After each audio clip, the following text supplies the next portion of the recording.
Scenes of the Day of Resurrection in the Qur'an, by Sayyid Qutb, translation by Muhammad Al-Amrani. In the name of God, the most compassionate, the most merciful. Dedication. To your soul, O my Father, I offer this work. You imprinted upon my being, while I was but a tender child, the awe of the day of judgment. You neither admonished nor rebuked me, yet you lived before my eyes with that day ever in your reckoning, its memory alive in your conscience and upon your tongue. You justified your strict adherence to the duties you owed, and your leniency in claiming your rights with your fear of that day. You would forgive offences, though you had the power to retaliate, seeking thereby atonement for the day of judgment. At times you gave generously even of what was essential to you, storing it as treasure for that day, and the image of you etched in my mind as we emptied every drop of water from our evening meal, and you recited Al-Fatiha, dedicating it to the souls of your parents in the abode of the hereafter, while we, your little children, mumbled scattered verses of it after you, before we had mastered its full recitation, remains vivid within me. So to your soul, O my Father, I direct this work, hoping it finds acceptance with you and is answered by God. May God guide me to what is good and right. Your son Sayyid. This is the second book in the new Quranic library which I have resolved to establish by the grace of God. The first book, Artistic Imagery in the Qur'an, was published on this very day 2 years ago. Its purpose was to elucidate the general method of artistic expression in the Qur'an, unfolding its characteristics and distinctive traits. In it, I arrived at the central thesis elaborated in those pages. Imagery is the preferred instrument of the Quranic style. Through vivid imaginative pictures, it conveys abstract meanings, emotional states, tangible events, visible scenes, human archetypes, and the essence of human nature. Then it elevates the image it paints, endowing it with vibrant life or dynamic motion. Thus, an abstract idea becomes a form or movement. A psychological state transforms into a painting or a scene.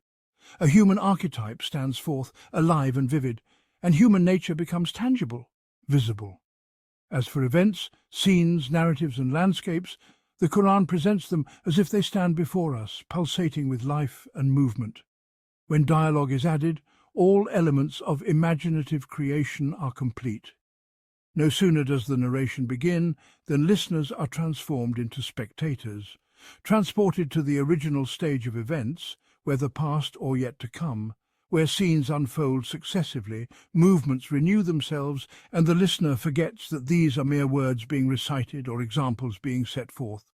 Instead, they imagine it as a spectacle unfolding, an event transpiring. Here are characters moving to and fro upon the stage.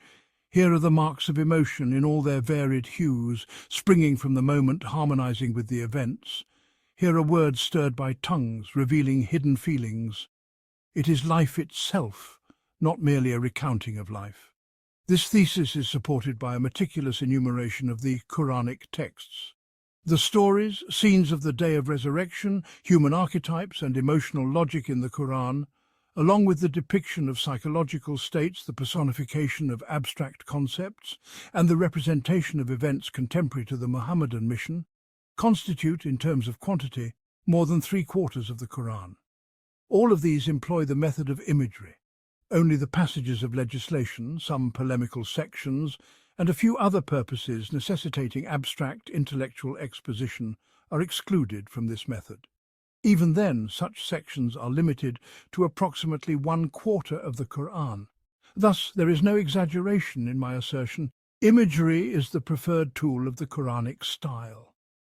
Should God grant me success to publish the subsequent volumes of this library, namely the story in the Torah and the Qur'an, human archetypes in the Qur'an, emotional logic in the Qur'an, and methods of artistic presentation in the Qur'an, people will find the evidence of this thesis in their hands, and their consciences will rest assured of it as mine has. The method of imagery is the most beautiful and effective mode of expression in both art and religion.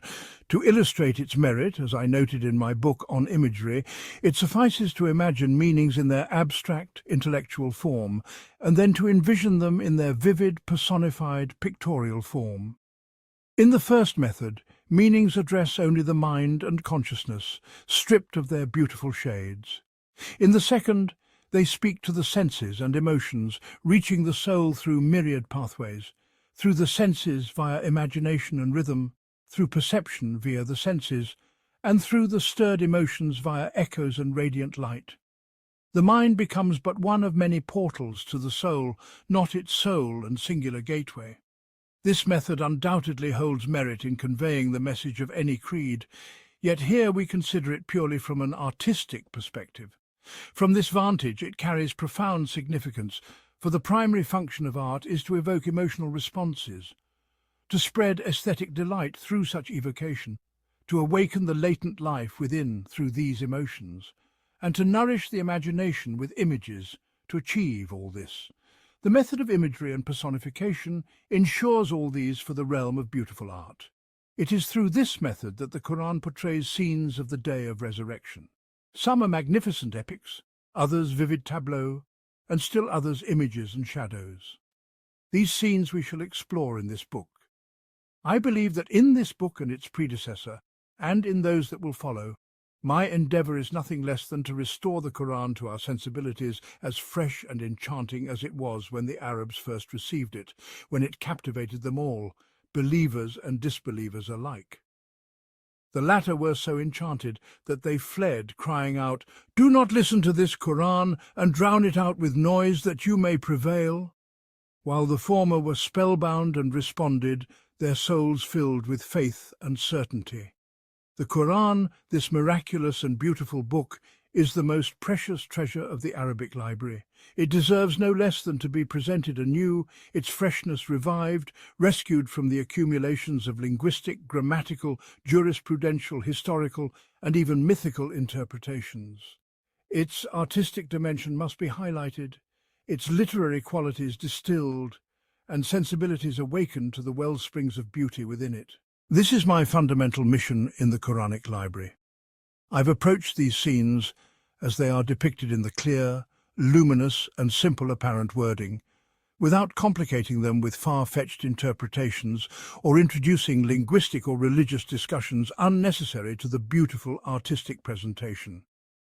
I believe that the early Arabs received the artistic beauty of the Qur'an in this manner, and it penetrated their sensibilities and stirred their souls before commentators and interpreters obscured it with complexities. Scenes of the Day of Resurrection are distributed across most of the Qur'an's surahs, though they are more abundant in the Meccan ones. A single surah may contain more than one scene, varying in length according to the religious purpose of the context and in harmony with the principles of artistic presentation, as will be discussed. In this book we have reviewed 150 scenes, distributed across 80 surahs out of 114. What I have presented here are what we conventionally term scenes, wherein image, movement and rhythm converge.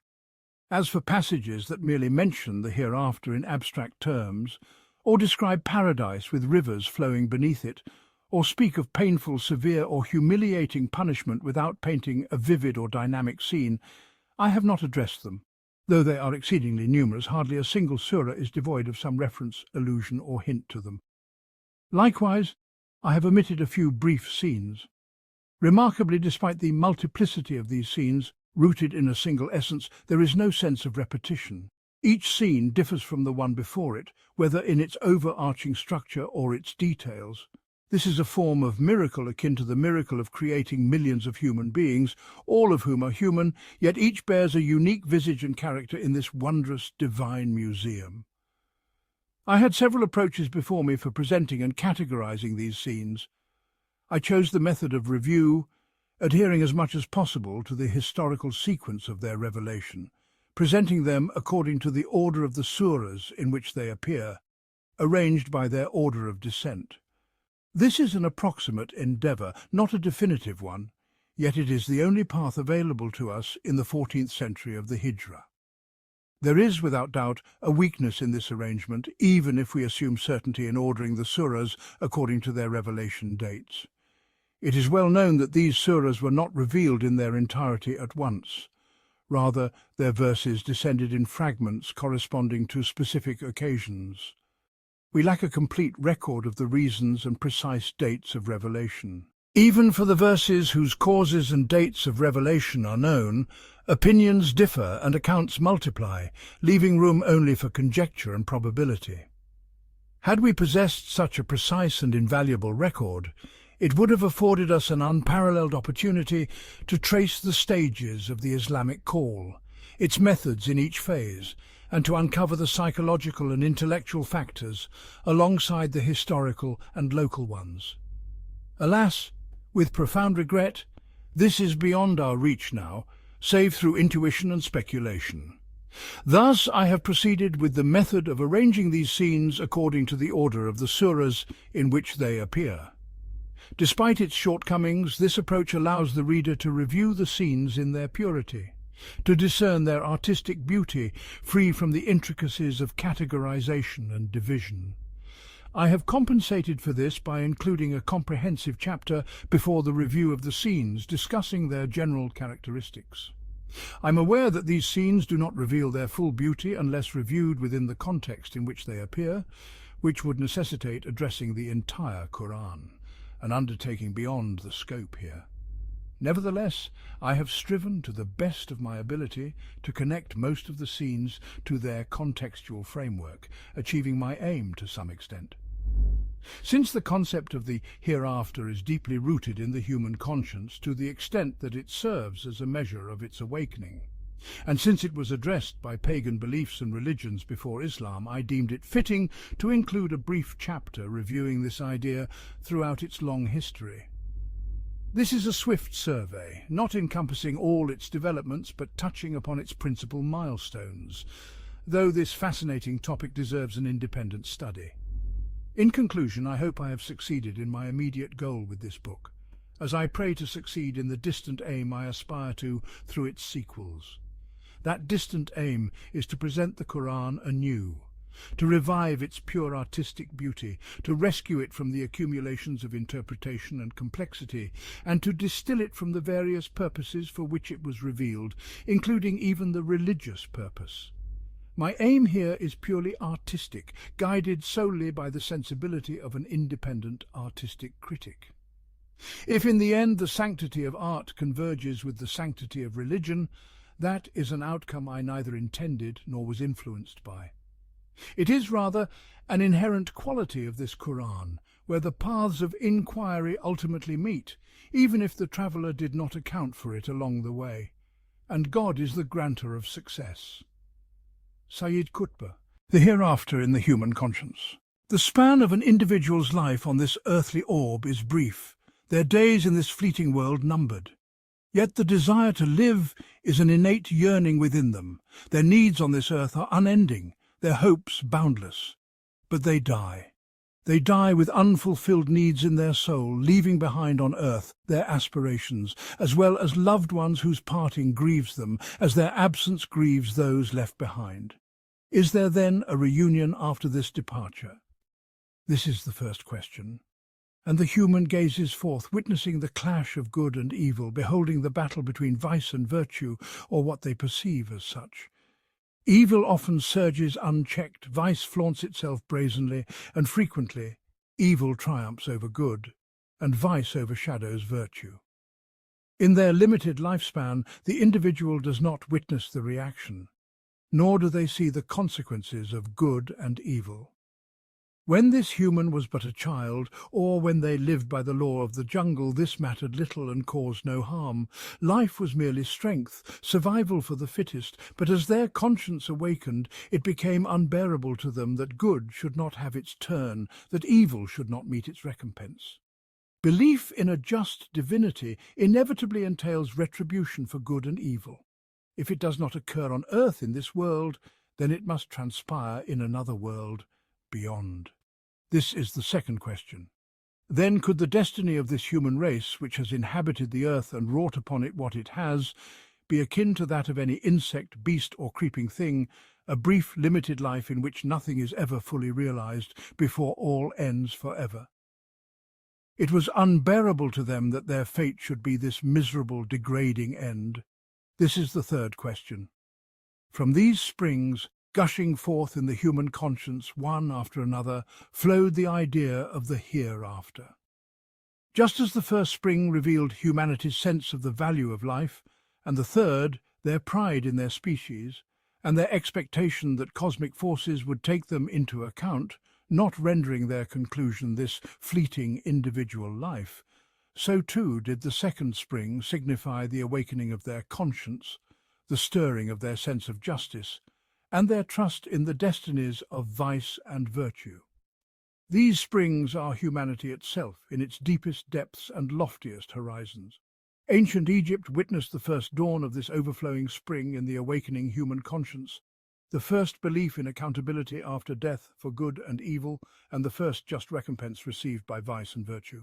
More than 2 millennia passed before this belief extended to another place on the face of this inhabited cosmos, as far as our current historical knowledge guides us. Around the year 2600 BCE, during the 5th dynasty, if not before, there existed a belief among the Egyptians in another world they anticipated. Good and evil had their recompense in that other world. At that time, this belief was not confined to priests and religious figures, but had spread among the common folk, indicating that its roots stretched back even further. As the late Professor Abdul Qadir Hamza Pasha states in his monumental work on the margins of ancient Egyptian history regarding this period, at that time the worship of Osiris had begun to spread and become a popular devotion. The foundational principle of Osiris's worship was that every human, whether king or commoner, was accountable after death for their deeds in this world, before a divine court presided over by Osiris himself, assisted by Thoth, Anubis, Ma'at, 42 others, and Horus as judges. If the court ruled that the deceased's good deeds outweighed their misdeeds, they were rewarded with eternal bliss and became like Osiris. But if the court deemed that they had done wrong in their life, their punishment was to be devoured by a beast, cast into fire, or subjected to another form of torment. And so the discourse turns to this reckoning, enshrined within the Book of the Dead, discovered in the era of the Middle Kingdom, encapsulating the essence of this ancient creed. They would settle this accounting with finality, inscribing it within the Book of the Dead and depicting upon the coffins the imagery of a court, a trial, and a balance. In this tribunal, Osiris sits enthroned, bearing his staff and whip, accompanied by 42 divine judges. It is noteworthy that Egypt was divided into 42 provinces, as if each judge represented a realm of these lands. When the deceased is brought forth, Anubis receives him, takes his heart, and places it upon one pan of the scales. On the opposing pan is placed a statue of the goddess Mart, or her feather, symbol of truth and justice. Beside the balance stands Thoth, the god of wisdom, holding in his right hand a stylus and in his left a register, recording the outcome of the weighing. This result he then presents to Osiris. Near Thoth looms the monstrous Amit, a beast with the head of a crocodile and the body of a lion, poised to devour the deceased should the judgment decree such a fate. In some depictions, flames are added to the scene of the court, a designated place where the guilty are cast. The heart upon the scales embodies the deeds of the deceased in life, bearing witness to all that its owner wrought, be it good or ill. Then follows an ancient Egyptian tale, narrating half a journey to the realm beyond, undertaken by a youth named Sinuhe Osiris, alongside his father Setna, to unveil the manner of reckoning, reward and punishment in that other world. This is the first recorded journey to the afterlife in the annals of literature and law. We recount this story for its profound indication that good and evil, reckoning and recompense, bear no relation to wealth or poverty, nor to the outward trappings of earthly life. One day, Setna gazed from the height of his abode and beheld the funeral procession of a wealthy man, moving from Memphis to the mountain in a grand cortege, replete with mourners, attendants, and tokens of honour. At the same moment, he saw the burial of a poor man, wrapped merely in a mat, with neither procession nor mourners to accompany him.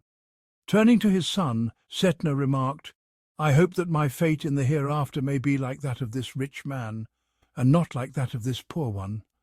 Sinuhe Osiris replied, "On the contrary, I hope for you a fate akin to that of the poor man and not that of the rich." Displeased, the father's brow furrowed, and the son, perceiving this, took his father's hand to show him the destinies of both men. Reciting incantations of magic, he led his father to a place in the mountain of Memphis, descending with him into the abode where the dead are judged. This place, known as the infernal realm, revealed to them 7 vast halls teeming with souls from every stratum of life. They passed through 3 of these halls and entered the 4th, where they saw people coming and going, while donkeys grazed behind them. Others strained toward food suspended above their heads, leaping in vain to reach it, while diggers excavated beneath their feet, ever widening the chasm between them and their desire.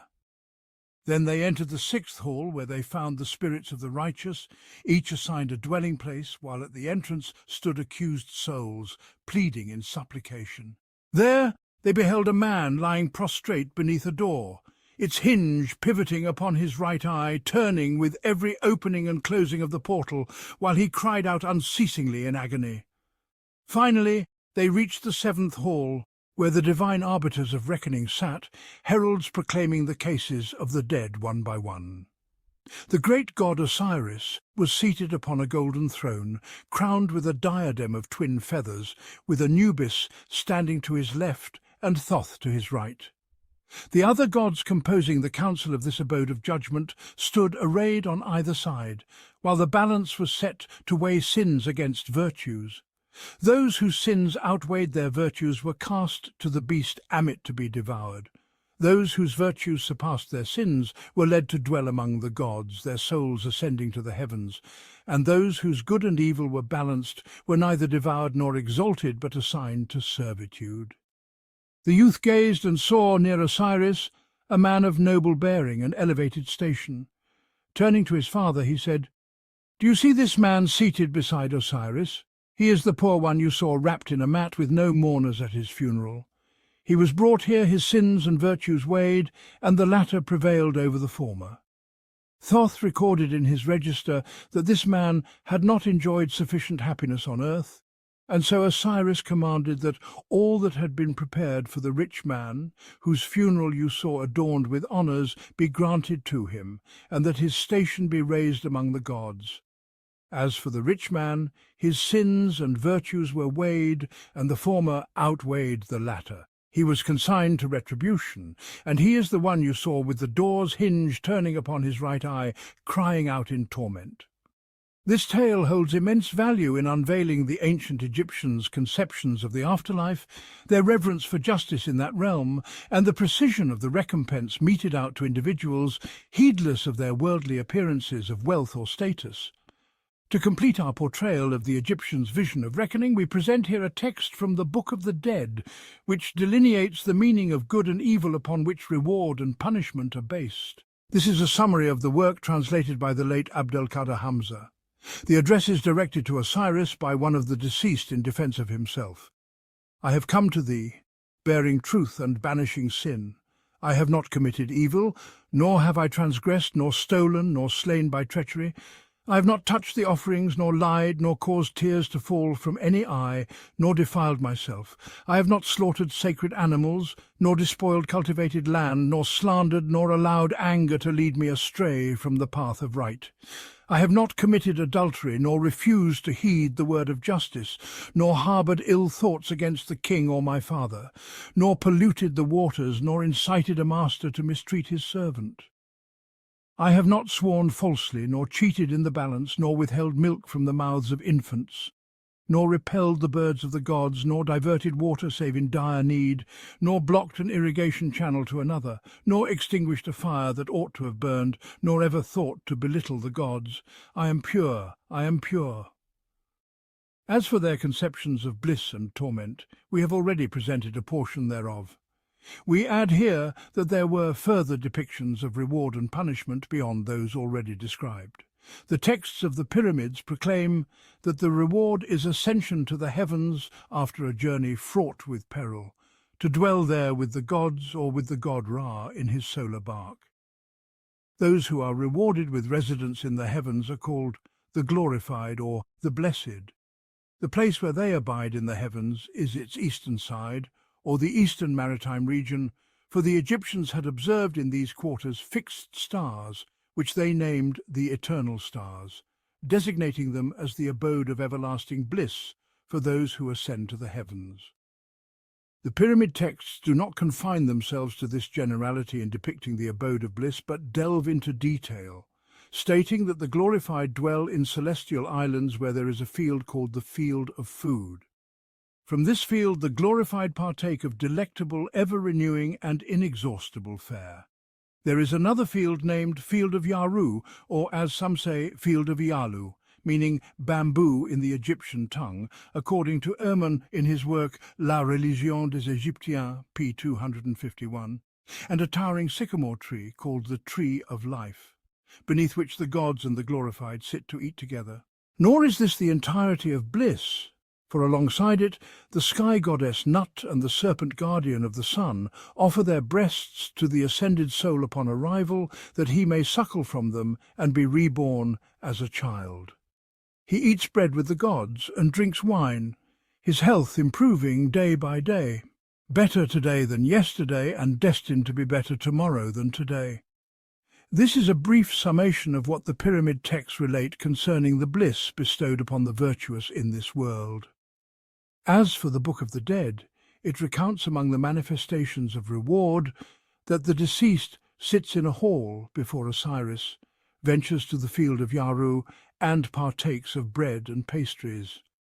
He possesses a field of wheat and barley, with plants reaching a height of 7 cubits, and the servants of Horus harvest this crop for him to eat.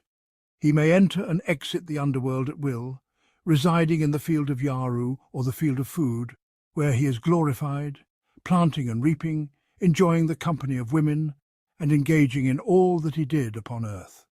As for punishment, it has been mentioned that among its forms is the beast with the head of a crocodile and body of a lion, devouring the guilty, or a fire into which the sinner is cast. Another image is that the guilty remain in their graves, prey to hunger and thirst, deprived of beholding the sun. At times, alongside the 42 judges, there are further depictions of retribution, each a mirror to the soul's deeds in the fleeting realm of the living. They sit in the court of Osiris, wielding swords with which they strike the guilty. The tale of Satni and his son, to which we have alluded before, reveals that there existed other images of torment beyond these. Among them is the ceaseless torture of the deceased, with a door's pivot fixed in their eye, a door that opens and closes, and the dead cry out in agony with each movement. Another form of torment is the suspension of food above the heads of the afflicted. These tormented souls leap in vain to reach it, striving after sustenance that forever eludes them.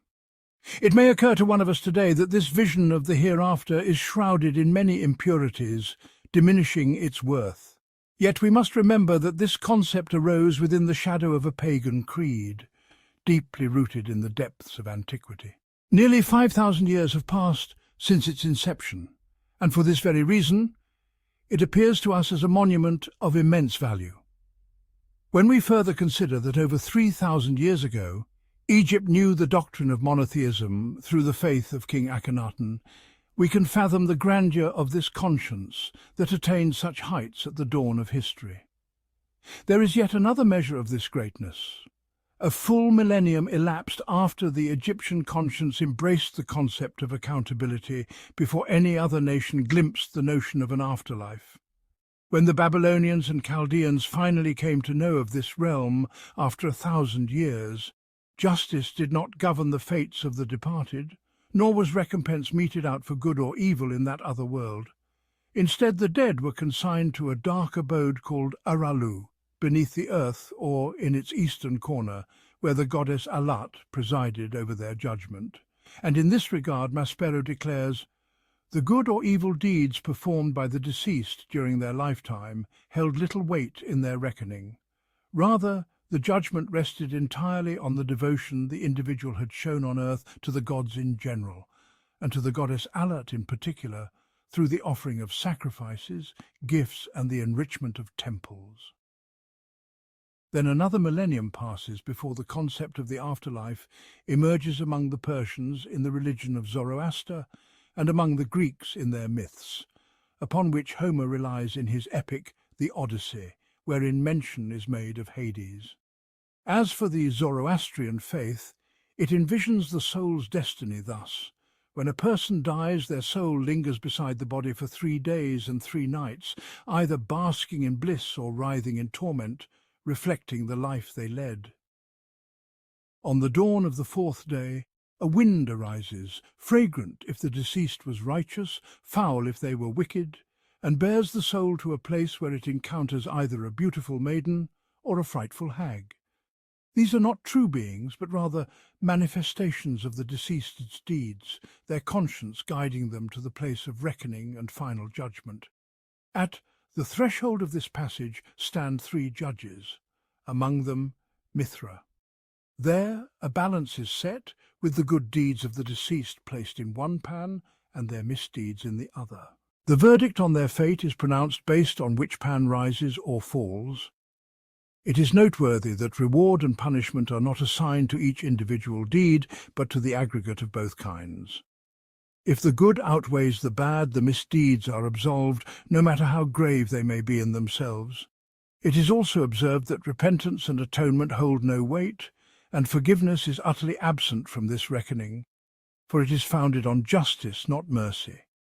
Following the weighing and the issuance of the verdict, the soul is commanded to cross this passage or bridge stretched over the abyss of hell, a bridge that widens for the righteous and narrows to the sharpness of a blade and the fineness of a hair for the wicked. The latter plummet into a darkness so dense it can be touched by hand, falling into a hell where they are crowded together like strands of hair on a horse's mane. Yet each feels a bitter solitude and piercing isolation amidst the throng. As for the righteous, they ascend to the light, where they are welcomed by Ahura Mazda II after traversing the path of good deeds, kind words, and pure thoughts. There they dwell in eternal felicity under Mazda's protection. This is the fate of those whose scales tip one way or the other. But for those whose good and evil deeds balance evenly, they are placed in a vast expanse between heaven and earth, where they endure the pain of heat and cold, feeling every shift in the elements, lingering in hope and dread, awaiting the final judgment on their destiny, which remains veiled in shadow so long as they abide in this liminal realm. Among the most renowned in this place is Keresasp, who slew a fearsome beast earning a good deed, but then desecrated the sacred fire, incurring an equal sin, and thus remains suspended between bliss and torment. 2. The God of Goodness, creator of the universe and its protector from the corruption sought by Ahriman, the god of evil. 3. From the book Eastern Philosophy by Dr. Muhammad Ghalib. One may observe the many similarities between this Zoroastrian belief and the ancient Egyptian doctrine regarding accountability for good and evil, the imagery of paradise and hell, and the methods of reckoning and retribution. These parallels are evident and need no further elucidation. As for the Greek myths, they too speak of the afterlife, and this belief appears in Homer's Odyssey, composed around the 9th century before Christ. It is likely that the myth of the underworld, Hades, predates Homer, and he drew upon it for his epic. The legend describes Hades as a subterranean realm of darkness to which the souls of the dead descend immediately after death, ruled by the god Pluto, who abducted Persephone, goddess of spring, to share his shadowy dominion after all other goddesses refused him. Certain living souls may descend to this realm through particular means, as did Odysseus, the hero of the Odyssey. From Homer we glean that these souls appear as phantoms in Hades, untouchable, for they are mere shades that have left their earthly bodies behind and to which those bodies never return. Odysseus, despite his ardent longing, could not embrace the shade of his mother, for she had become an intangible wisp. We also understand that these souls retain their worldly memories, emotions and passions. The hero Ajax, for instance, bore a grudge against Odysseus for claiming the armour of Achilles after his death, despite Ajax's own desire for it, a deprivation that led to his demise in the Trojan War. When they met in the underworld, Ajax refused to greet Odysseus despite his prolonged entreaties. Likewise, we see Achilles exulting with pride as Odysseus praises his son Neoptolemus, who still lives in the mortal realm. Homer, through Odysseus, recounts seeing the god Minos seated on his throne in Hades, a golden sceptre in hand, as the dead present their cases before him, gathered in throngs at the great gates, awaiting their turn. Among the torments Odysseus witnessed, was the giant Tityus, sprawled across the ground, covering a space of 9 acres, with 2 monstrous vipers on either side devouring his massive, bleeding liver and entrails, a punishment not for earthly wrongs but for attempting to seduce Latona, the beloved of the chief of gods. He also saw Tantalus floundering in a pool of scalding mud up to his chin, the waves battering his face, parched with unbearable thirst, yet unable to quench it. Above his head hung trees laden with fruit, their boughs tantalizingly close, but each time he reached for them, a fierce wind swept the branches away. Odysseus beheld Sisyphus pushing a colossal boulder up a mountain, only for it to roll back down to the infernal plain just as he neared the summit, his body drenched in sweat, exhausted by the relentless toil. He also saw the mighty Heracles condemned to serve his cousin Eurystheus merely to satisfy the whims of Hera, wife of the chief god, and Heracles being the son of a mortal woman. Heracles struggled to subdue Cerberus, the 3-headed dog of Pluto, god of Hades, a beast of torment that sinks its claws into the souls of the damned. 4. Based on the depiction of Hades in the book, The Odyssey by Mr. Durrani Kushba, the late Abdul Qadir Hamza Pasha notes a striking resemblance between the story of Satni and his son and that of Odysseus in the Odyssey. Let us excerpt his observations here, adding our own reflections. First, Odysseus descends to the underworld in Homer's tale, just as Satni and his son descend to the underworld in the Egyptian narrative. Second, Minos holds a golden scepter in Homer's Hades, while Osiris wields a scepter in the Egyptian belief.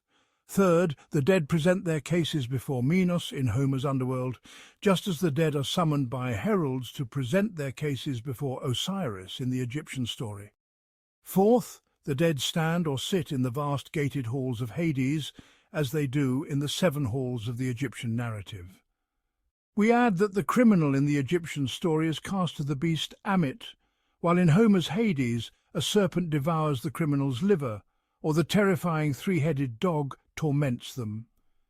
Similarly, in the Egyptian underworld, food is withdrawn whenever the guilty attempt to reach it, just as fruit trees recede whenever the criminal stretches out a hand in the Greek Hades. Abdul Qadir Pasha further observes a fundamental difference between the 2 underworlds. Homer states that Minos judges among the dead, and they present their cases before him. According to Murray, and he is correct in this implies that the disputes are quarrels among the dead after death, akin to conflicts among the living, and not an accounting for their deeds in life.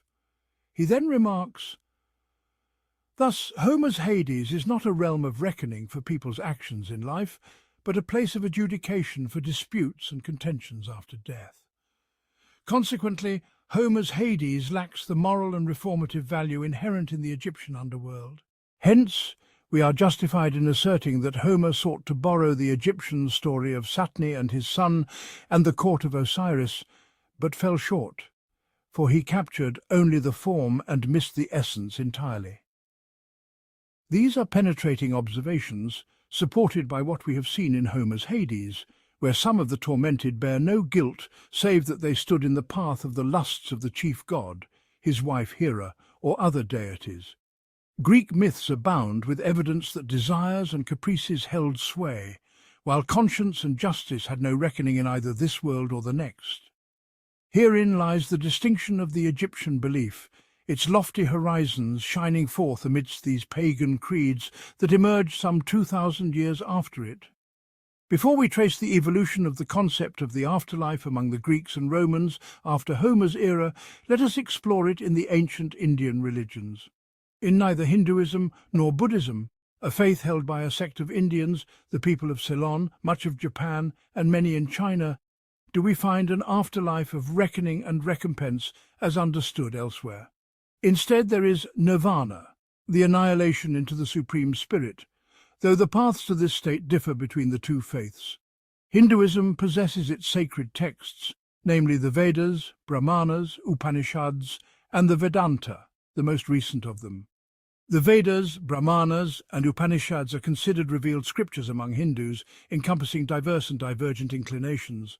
Within them, we find polytheism with numerous gods and goddesses, alongside tendencies toward monotheism, pantheism, and the unity of existence. Hinduism appears more as a social system accommodating varied beliefs than a call to a specific creed. The Vedas feature a multiplicity of gods with diverse roles, each assigned to a particular function, their duties often overlapping as they were deities of various tribes. Over time, these numerous gods evolved into a unified entity, from which creation emanated and to which it returns, a sublime inclination particularly evident in the Upanishads. This elevation reaches its zenith in the Vedanta, whose literal meaning is the conclusion of the Vedas. The core of the Vedanta is that God and the human soul are one and the same. If a person perceives them as distinct, it is only due to the limitation of their perception, which fails to grasp their unity. The individual remains in this delusion until they shatter the boundaries of the self. 5. The shattering of the self's boundaries is interpreted by some as liberation from the body, leading to the well-known Hindu practice of mortifying the flesh and subjecting it to the harshest trials to free the soul from its dominance, ultimately uniting with the most sacred essence and attaining nirvana. This union with the most sacred essence is only achieved when the soul is purified and deemed worthy of such unity. Here, reincarnation serves this purpose. When a person dies, their soul migrates to the body of an animal or another human, enduring various forms of torment until it is cleansed through suffering, finally reaching nirvana and finding respite from the cycle of rebirth. Buddhism, a more recent faith emerging about 500 years before Christ, rejects this concept of reincarnation and the notion of bodily torment for soul purification. It lifts from the human spirit the burden of fear, instills hope in divine mercy, and promises the individual the attainment of nirvana once their soul is purified, freed from the self and bodily desires, and wholly devoted to the Supreme Spirit. From the words of the Buddha to his disciple Ananda at the moment of death, we discern this inclination. Pointing to his body, he said, "This composite must dissolve into its elements and vanish. Let no matter divert you, O Ananda, from pursuing your spiritual struggle. You shall be freed from the vileness of insistent desire, the vileness of individual existence, and the vileness of delusions and ignorance." 6. From the book Story of Literature in the World, Volume 1, page 55, by Mr. Ahmad Amin Beck-and-Zaki. Likewise, among his admonitions to some of his followers, "Come, O monks, this is the sublime truth about suffering. Birth is suffering, old age is suffering, illness is suffering, death is suffering, separation from what we love is suffering, missing what we desire is suffering, and in short, attachment to life is suffering. This, O monks, is the sublime truth about the cessation of suffering. Suffering ceases with the cessation of this thirst, a cessation that comes only in the absence of passions, by renouncing them, by being liberated from them, by eradicating the cravings of the soul. This, O monks, is the sublime truth about the path to ending suffering. It is the eightfold path: true faith, true speech, true conduct, true livelihood, true effort, true mindfulness, true thought, and true contemplation.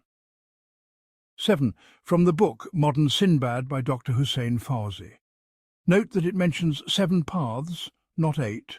Thus, neither Hinduism nor Buddhism contains an afterlife in the sense familiar to the ancient Egyptian religion, Zoroastrianism, or Greek myths.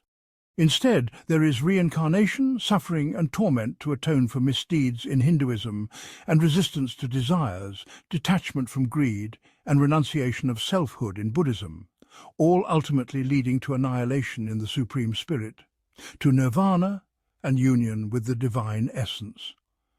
We return to the Greeks and find the poet Pindar in the 5th century before Christ, declaring in his second Olympian ode, "The great ones on earth will find a judge in the underworld, for those who committed forbidden acts will be judged by the goddess Ananke." Though he does not clarify how this reckoning unfolds, it marks a significant step toward the Egyptian concept of just accountability. Years pass until Plato, born between 439 and 427 BC, emerges stating, "When the dead come before their judge, Rhadamanthus, brother of Minos, calls them near and examines the soul of each without knowing to whom it belongs. If he finds it filled with corruption and malice, having lived far from truth, he sends it to prison to receive the punishment it deserves. Then he adds, Rhadamanthus marks the condemned with a sign and dispatches them to the depths of the underworld, according to whether they are capable of purification or not. As for the soul he finds to have lived in purity and truth, he rejoices in it and sends it to the Isles of the Blessed. Thus, Plato seeks to recover what Homer missed, aligning with the Egyptian belief that emerged 2,500 years before him. Nearly 5 centuries later, Virgil, the greatest Roman poet, 19 BC, composes his epic Aeneid in 12 books, 6 modelled on the Odyssey and 6 on the Iliad of Homer. In one of the first 6 books, Aeneas, the hero of the epic, descends to the underworld to meet the spirit of his father, Anchises, seeking counsel on his future and that of his lineage. Guided by a priestess, he enters the abodes of the dead, teeming with shades and spirits. They cross the river Styx, an infernal river swarming with serpents and fearsome creatures, overseen by the grim ferryman Charon, who transports the souls of the deceased. The priestess leads Aeneas through a realm of despair and desolation, where myriad shades of the dead wander. There Aeneas encounters the heroes of Troy and meets his father, who prophesies the glory and honour destined for his descendants. 9. Derived from the book Story of Literature in the World and Myths of Love and Beauty Among the Greeks by Mr. Durrani Kushba. Ultimately, Virgil's underworld mirrors Homer's, itself drawn from the Egyptian underworld as previously noted, albeit with certain deficiencies and modifications. We leave the Greeks and Romans to turn to the children of Israel, seeking their beliefs about the afterlife. In the Old Testament, the primary scripture of the Jews, no mention of the afterlife is found. From the entire context, we understand that recompense for evil was realized in this world, both for individuals and communities. The God of the children of Israel did not overlook the wrongdoer among them, whether an individual or an entire generation, exacting retribution for their misdeeds in this life. 10th. The second is the Talmud, parts of which have been translated into languages other than Hebrew. Yet this doctrine could not withstand the testimony of life's manifest reality, that evil may depart unscathed, while goodness may be met with affliction. Thus a struggle emerged within the Israelite conscience, a clash between naive belief and the stark truths of existence. This struggle finds its fullest expression in the Book of Job, one of the sacred texts of the Old Testament. Here I draw upon a profound chapter penned by Professor Ali Adam in his work Reflections on Life and Society, which suffices to spare me the labour of summary or commentary. In the 13th chapter of the Book of Job, Job speaks in response to his companions addressing the divine essence. Even if he slays me, I shall still place my hope in him, yet I will plead my ways before him. These words, wherein perfect faith intertwines with a trace of denial and defiance, where absolute trust mingles with a shadow of doubt and suspicion, encapsulate the arguments and proofs Job offers in defense of himself, fortifying his stance after striving to suppress his anguish, restrain his emotions, and endure with patience the grievous trials and excruciating pains with which God has tested him in this profound and far-reaching book attributed to him. It stands among the most sublime texts of the Old Testament, replete with piercing insights, penetrating reflections, and audacious contemplations. With rare candour, it addresses the human condition, born of woman short of days and full of travail, before God, the maker of marvels beyond comprehension and wonders surpassing enumeration. It explores humanity's quest for justice, its search for wisdom in the vicissitudes of life and the truths of existence.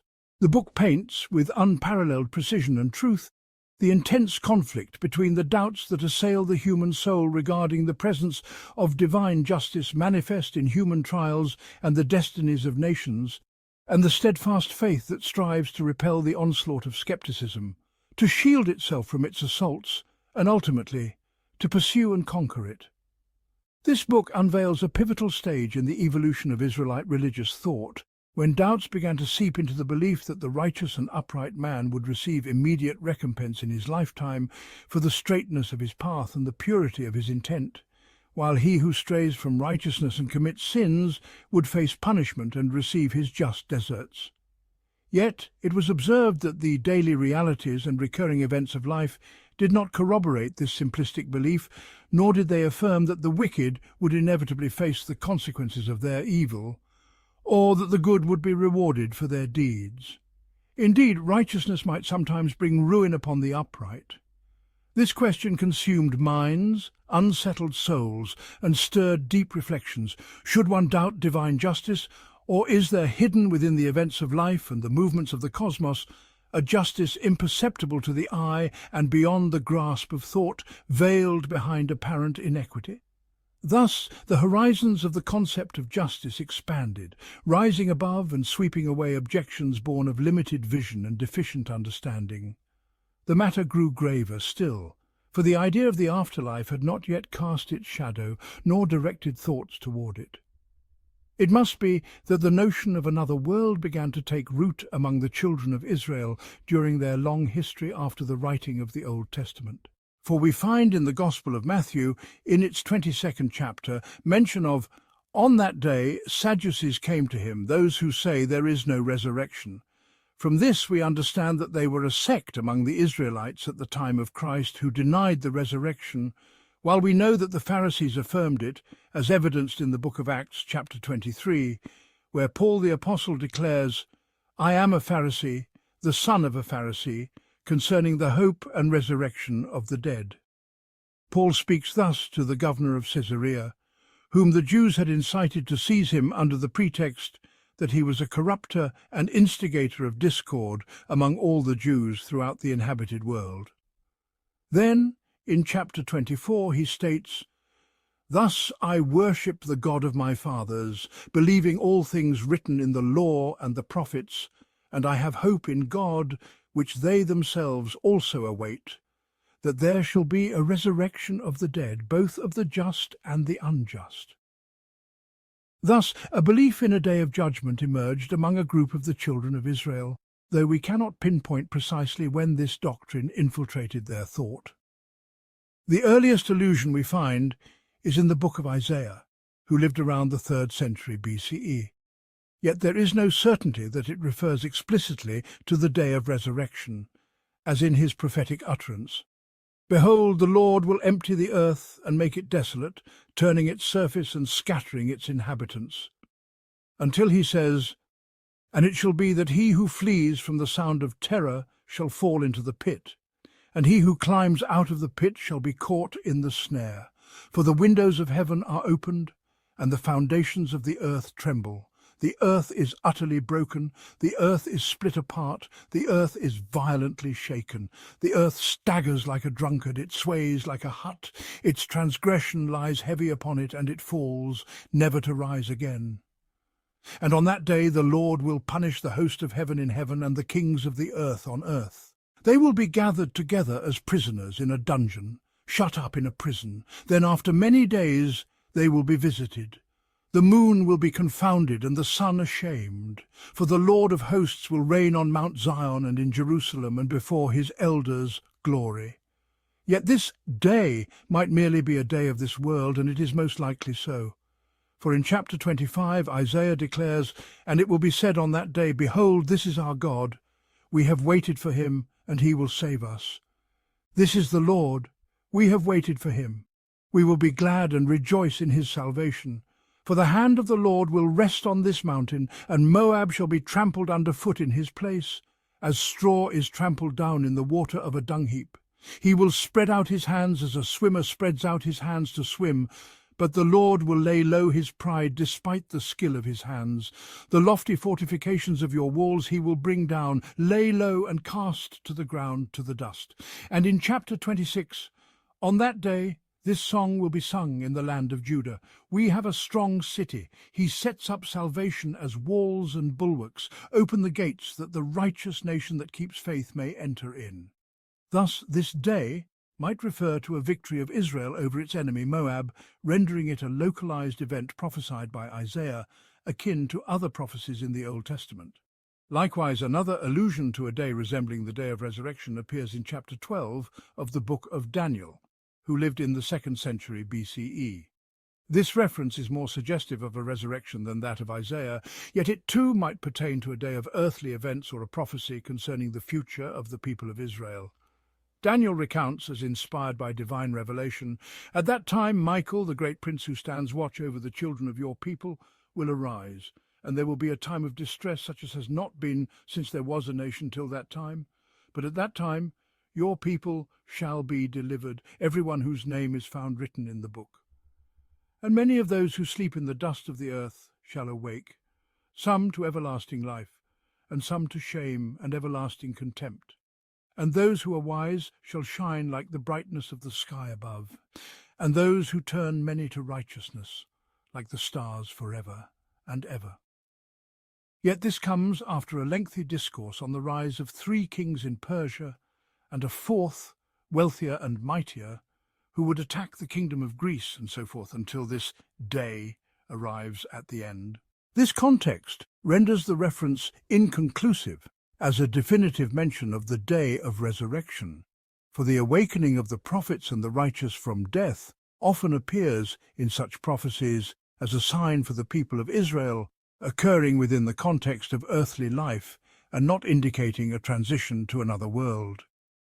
Nevertheless, the references in the Gospel and the Acts of the Apostles to the belief of the Jews in a day of resurrection suffice to establish the existence of this belief in the end, though it appears to have emerged quite late. This suggests that they were not influenced in this regard by Egyptian doctrines.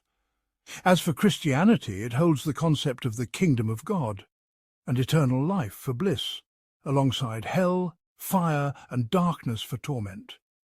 There's also the day of judgment, the day when the Son of Man, Christ, will come with the angels of God. Yet we cannot ascertain with certainty whether this refers to the day of resurrection or to the day of his rising after 3 days of burial, as narrated in the Gospels. In chapter 16 of the Gospel of Matthew, it is said, "For the Son of Man will come in the glory of his Father with his angels, and then he will repay each according to his deeds. Truly I say to you, there are some standing here who will not taste death until they see the Son of Man coming in his kingdom." And in chapter 19 of the same Gospel, Jesus said to his disciples, "Truly I say to you, it is hard for a rich man to enter the kingdom of heaven. Again I tell you, it is easier for a camel to go through the eye of a needle than for a rich man to enter the kingdom of God." And in the same chapter, "When the Son of Man sits on his glorious throne, you who have followed me will also sit on 12 thrones, judging the 12 tribes of Israel. And everyone who has left houses or brothers or sisters or father or mother or wife or children or lands for my name's sake will receive 100-fold and will inherit eternal life." And in chapter 12 of the same Gospel, "I tell you, every idle word that people speak, they will give account for it on the day of judgment." And in chapter 16 of this Gospel, "And I tell you, you are Peter, and on this rock I will build my church, and the gates of hell shall not prevail against it. I will give you the keys of the kingdom of heaven." And in chapter 18, "If your hand or your foot causes you to sin, cut it off and throw it away. It is better for you to enter life crippled or lame than with 2 hands or 2 feet to be thrown into the eternal fire. And if your eye causes you to sin, tear it out and throw it away. It is better for you to enter life with 1 eye than with 2 eyes to be thrown into the hell of fire." In chapter 9 of the Gospel of Mark, adding to what is in Matthew, it is said, "Than to be thrown into hell, into the fire that never shall be quenched, where their worm does not die, and the fire is not quenched." And in chapter 8 of Matthew, "I tell you, many will come from east and west and recline at table with Abraham, Isaac, and Jacob in the kingdom of heaven, while the sons of the kingdom will be thrown into the outer darkness. In that place there will be weeping and gnashing of teeth." And in chapter 11 of the same Gospel, "And you, Capernaum, who are exalted to heaven, will be brought down to Hades. For if the mighty works done in you had been done in Sodom, it would have remained until this day. But I tell you that it will be more tolerable on the day of judgment for the land of Sodom than for you." And in chapter 26, "I tell you, I will not drink again of this fruit of the vine until that day when I drink it new with you in my Father's kingdom."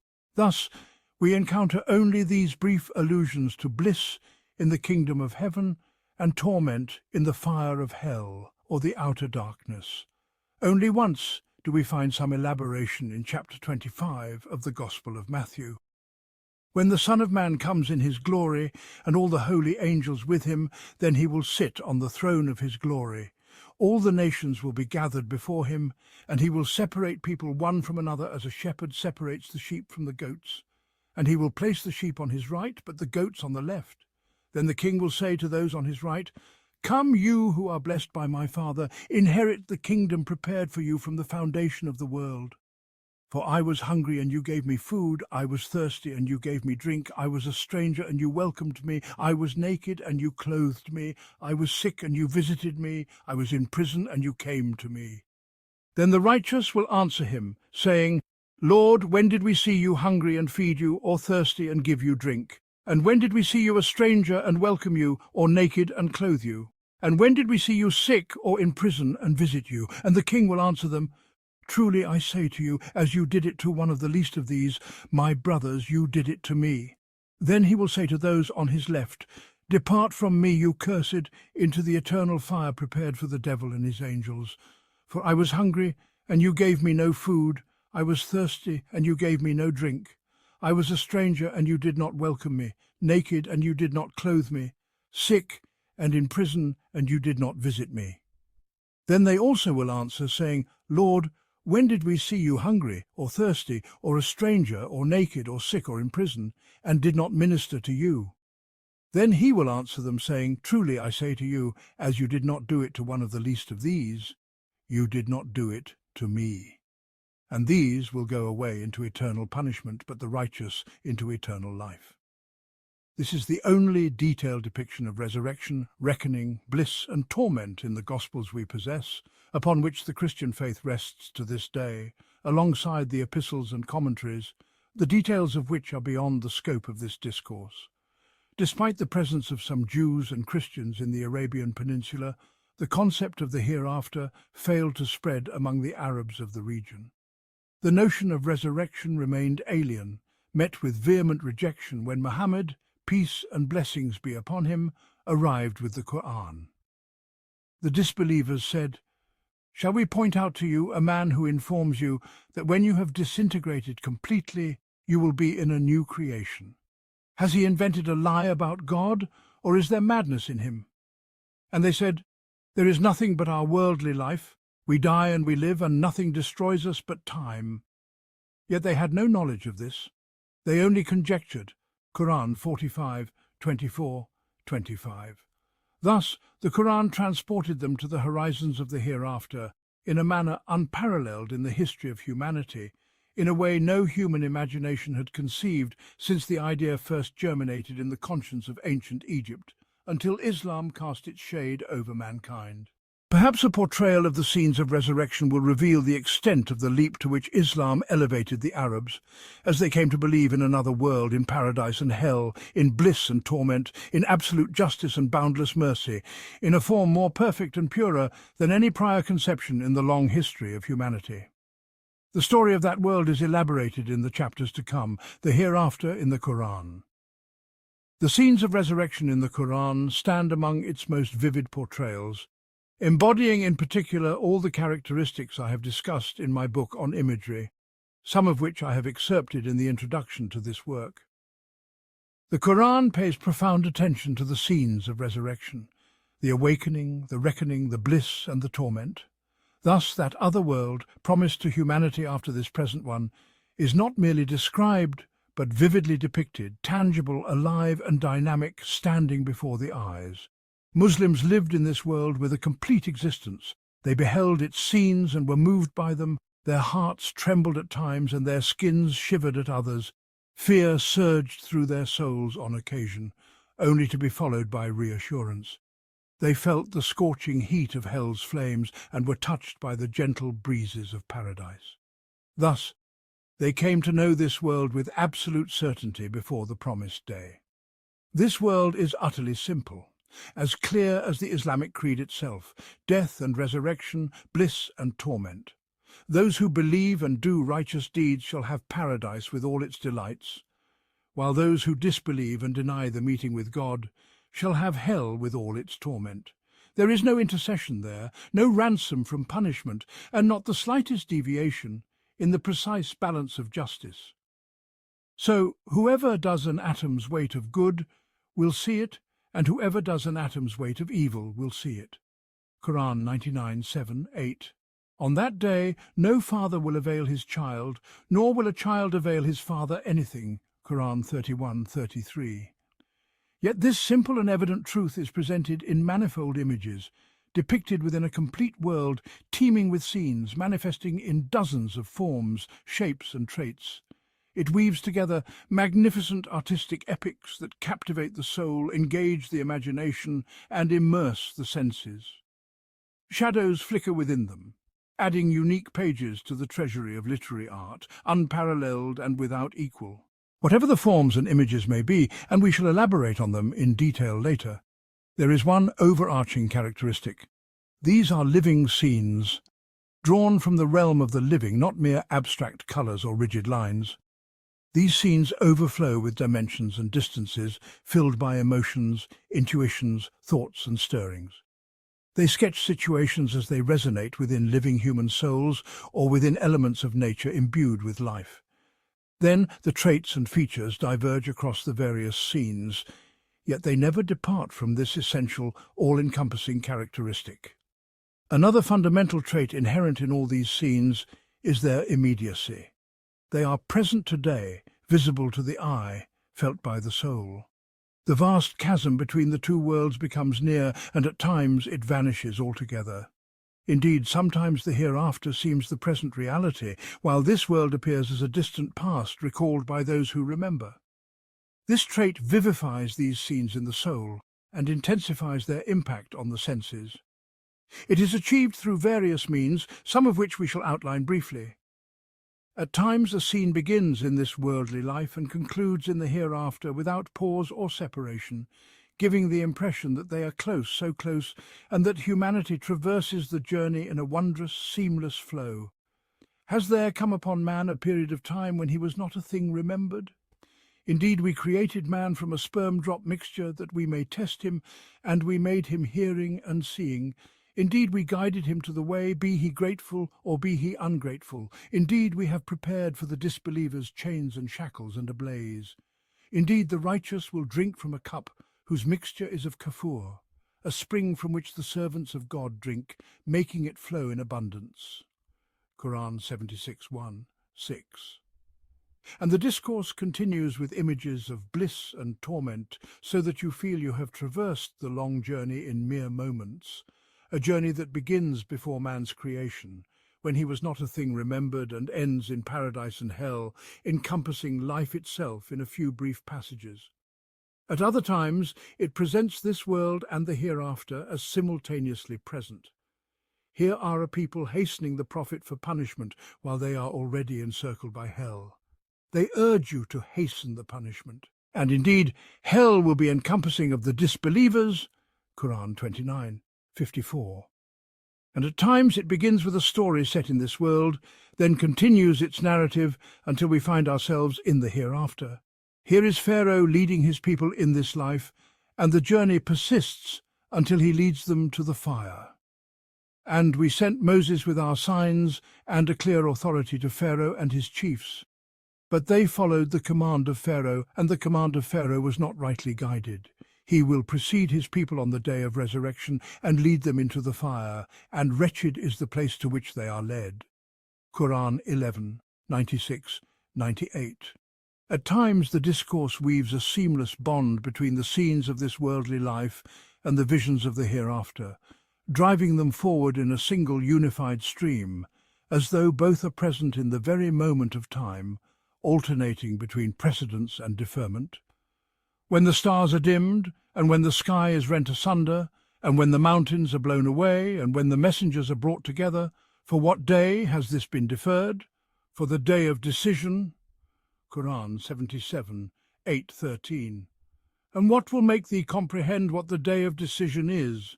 Woe on that day unto those who deny the truth. Have we not destroyed the earlier generations, and shall we not follow them with the later ones? Thus do we deal with the guilty. Woe on that day unto those who deny the truth. Qur'an 77:14-19. Did we not create you from a humble fluid and place it in a secure abode for a term appointed? Thus have we determined, and how excellent is our determination. Woe on that day unto those who deny the truth. Qur'an 77:20-24. Have we not made the earth a receptacle for the living and the dead, and placed therein lofty, towering mountains, and given you sweet water to drink? Woe on that day unto those who deny the truth. Depart unto that which you used to deny. Depart unto a shadow with 3 branches, neither offering shade nor availing against the flame. Qur'an 77:25-31. Verily, it throws up sparks like towering fortresses, as if they were tawny camels. Qur'an 77:32-33. Woe on that day unto those who deny the truth. Qur'an 77:34. And so the verses continue in their solemn cadence. At other times the narrative shifts from mere reporting to invocation, or from description to dialogue.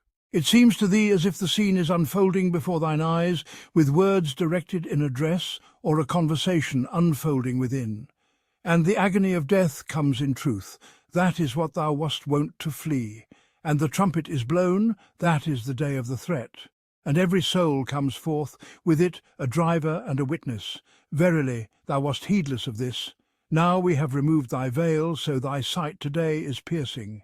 And his companion says, This is what I have ready at hand. Cast into hell every stubborn disbeliever, hinderer of good, transgressor, doubter, who set up another god with God. Cast him into the severe torment. Qur'an 50:19-26. And so the discourse flows onward. At yet another moment the world is spoken of as a past that has been, while the hereafter emerges as the vivid present, unfolding now. And those who disbelieved will be driven to hell in throngs, until when they reach it, its gates will be opened, and its keepers will say to them, Did there not come to you messengers from among yourselves, reciting to you the signs of your Lord, and warning you of the meeting of this day of yours? They will say, Yes, indeed, but the word of torment has come true against the disbelievers. Qur'an 39:71. Thus do these varied hues of expression converge upon a single trait, the evocation and vivification of the scene as though it were a tangible reality, witnessed and felt, and this without doubt wields the profoundest impact upon the souls of men. There is yet a third characteristic in these scenes, and indeed in all the images of the Qur'an, a quality of harmony. I have dedicated an extensive chapter to this trait in my book, The Artistic Imagery in the Qur'an, and all that is said therein applies to the scenes of the day of resurrection. This harmony manifests first in the intricate details of the scene, where the elements appear coordinated, bearing between them a semblance of symmetry, similarity, association, or contrast. Yet they remain of a single essence, free of discord or incongruity. Secondly, it reveals itself in the resonance of the words, where their rhythm at times mirrors the image of their meaning, and at all times composes a cadence befitting the atmosphere of the scene. Thus the accompanying music of the words completes the mood, harmonizes with its emotions, and joins in depicting the overarching intent. Thirdly, it shines forth in the coherence of the entire scene, its words, meanings, tones, and rhythms, with the context in which it is presented, whether it serves as a commentary, a prelude to a proof, an affirmation of a principle, or a reinforcement of faith. And so the scenes of the resurrection in the Qur'an are all directed toward fulfilling the religious purpose, that primal aim of the Qur'an. Yet they connect with the religious consciousness through the pathway of artistic sensibility.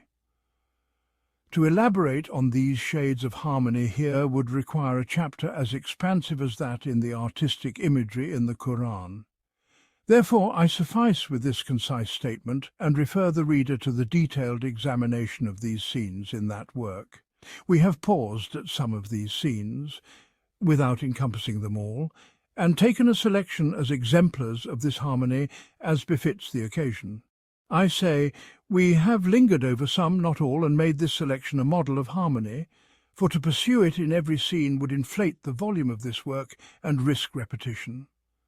Once the reader has studied these detailed examples, he may apply their principles to others with neither difficulty nor abridgment. These scenes are devoted to portraying the terror of the day of resurrection, a terror that envelops the entirety of creation, overshadowing the human soul and shaking it to its core. Scarcely does a single scene lack the participation of living beings. Rarely does nature stand alone in its dread, unless imbued with a semblance of life. At times, the prominent figures are the elements of nature itself. At others, they are the conscious human souls or the diverse creatures of the animal realm. And sometimes, the stage is shared between them all. On occasion, these figures emerge fully in the silent realm of nature, in the mute animal, and in humanity alike. When the sun is folded up, and when the stars lose their light, and when the mountains are set in motion, and when the pregnant camels are neglected, and when the wild beasts are gathered together, and when the seas are set ablaze, and when the souls are paired, and when the girl-child buried alive is asked for what sin she was slain, and when the scrolls are spread out, and when the sky is stripped away, and when hell is kindled, and when paradise is brought near, then every soul will know what it has brought. Qur'an 81:114. Thus dost thou feel that the terror encompasses the earth and the heavens, the animal and the human, the young and the old, paradise and hell, all standing in a state of dread and anticipation. At times the scenes of nature alone are brought forth, stirred and shaken by terror. When the event befalls, there will be no denying its befalling, abasing some, exalting others. When the earth is shaken with a mighty shaking, and the mountains are crumbled to dust, becoming scattered chaff.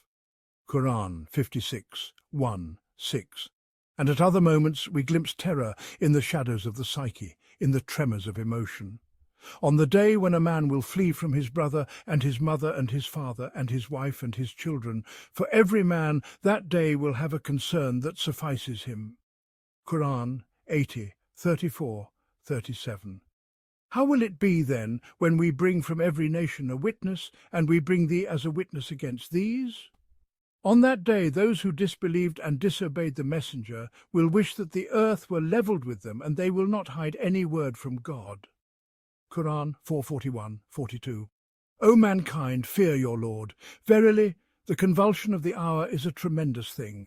On the day you see it, every nursing mother will forget her nursling, and every pregnant woman will cast her burden. And you will see mankind as if intoxicated, though they are not intoxicated, but the punishment of God is severe. Qur'an 22:1-2. And at times the realms of nature and the figures of humanity join in depicting this immense terror. The striking calamity. What is the striking calamity?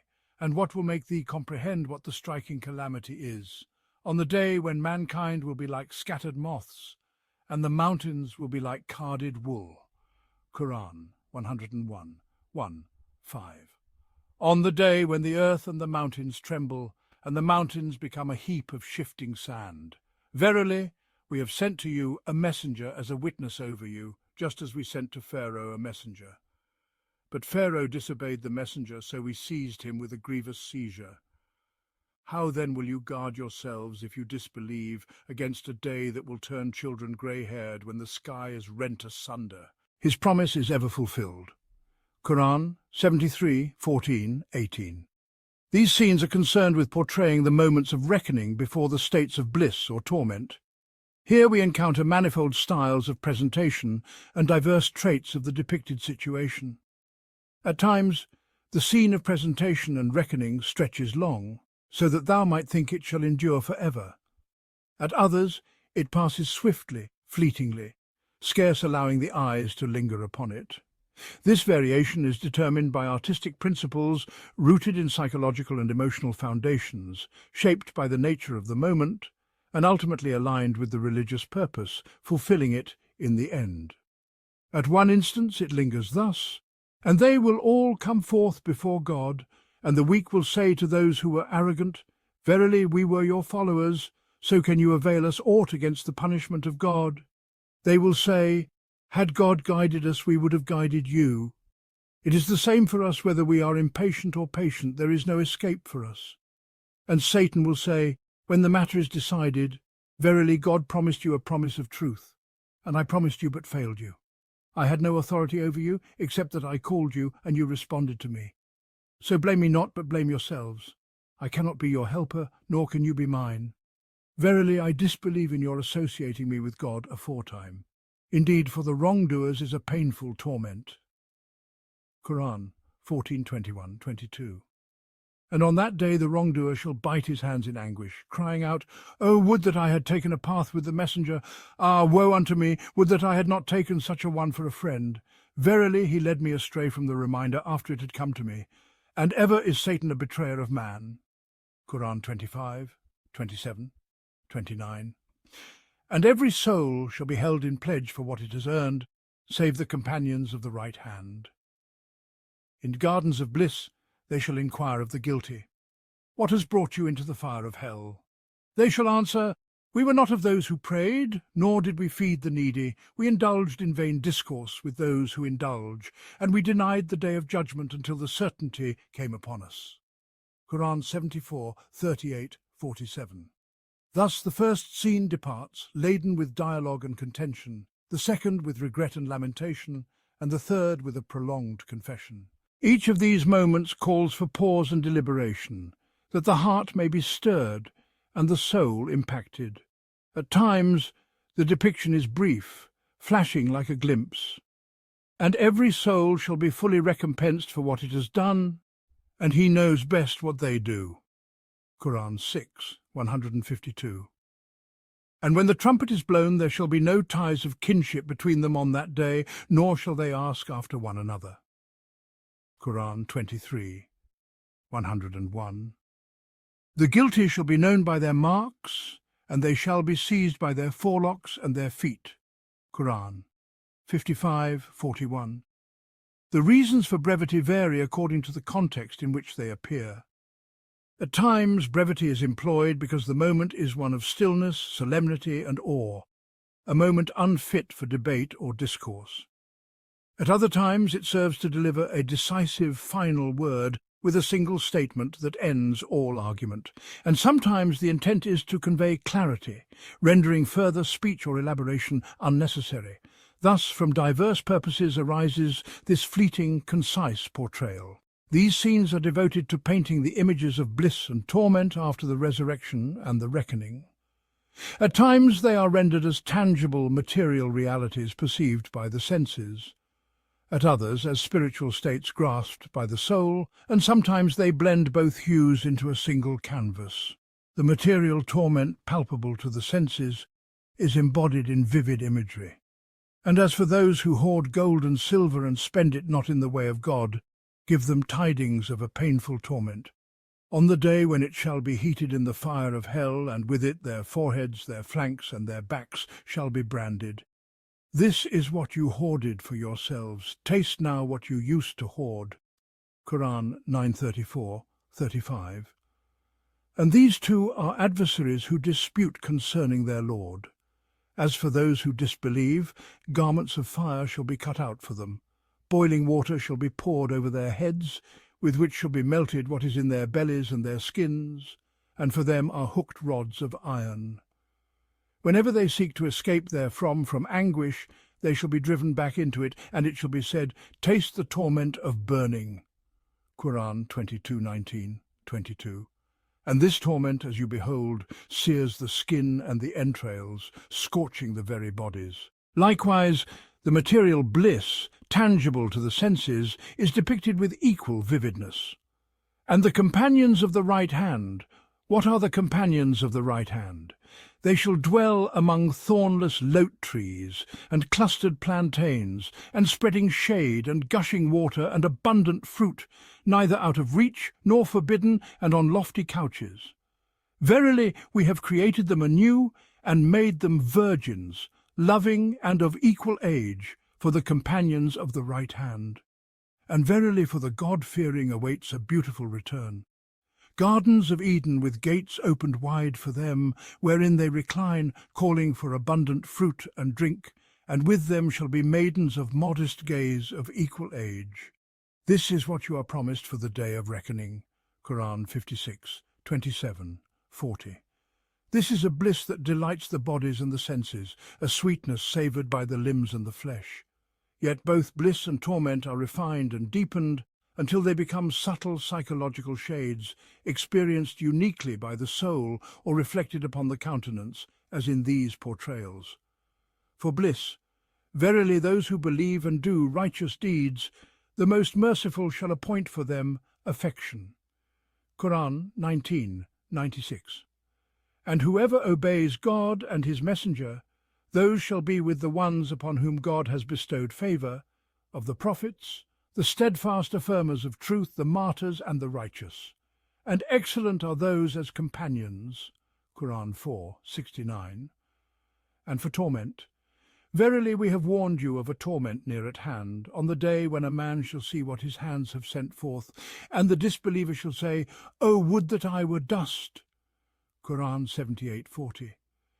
And if only you could see when they are made to stand before their Lord, he shall say, Is this not the truth? They shall reply, Yes, by our Lord. Qur'an 6:30.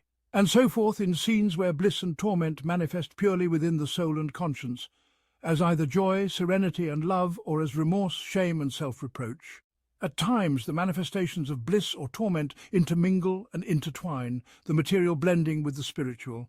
This is the dominant mode in the depictions of bliss and torment. Let us offer a few examples of bliss. Verily the God-fearing shall be in gardens and rivers, in a seat of truth near a sovereign omnipotent. Qur'an 54:54, 55.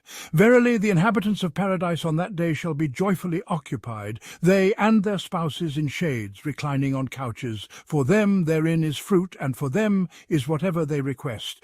Peace, a word from a Lord most merciful. Qur'an 36:55, 58. On the day when you shall see the believing men and women, their light proceeding before them, and on their right, it shall be said, Glad tidings for you this day, gardens beneath which rivers flow. Qur'an 57:12. And of torment, verily the tree of Zakum is food for the sinful, like molten brass. It boils in their bellies like the boiling of scalding water. It shall be said, Seize him and drag him into the midst of the blazing fire, then pour over his head the torment of boiling water.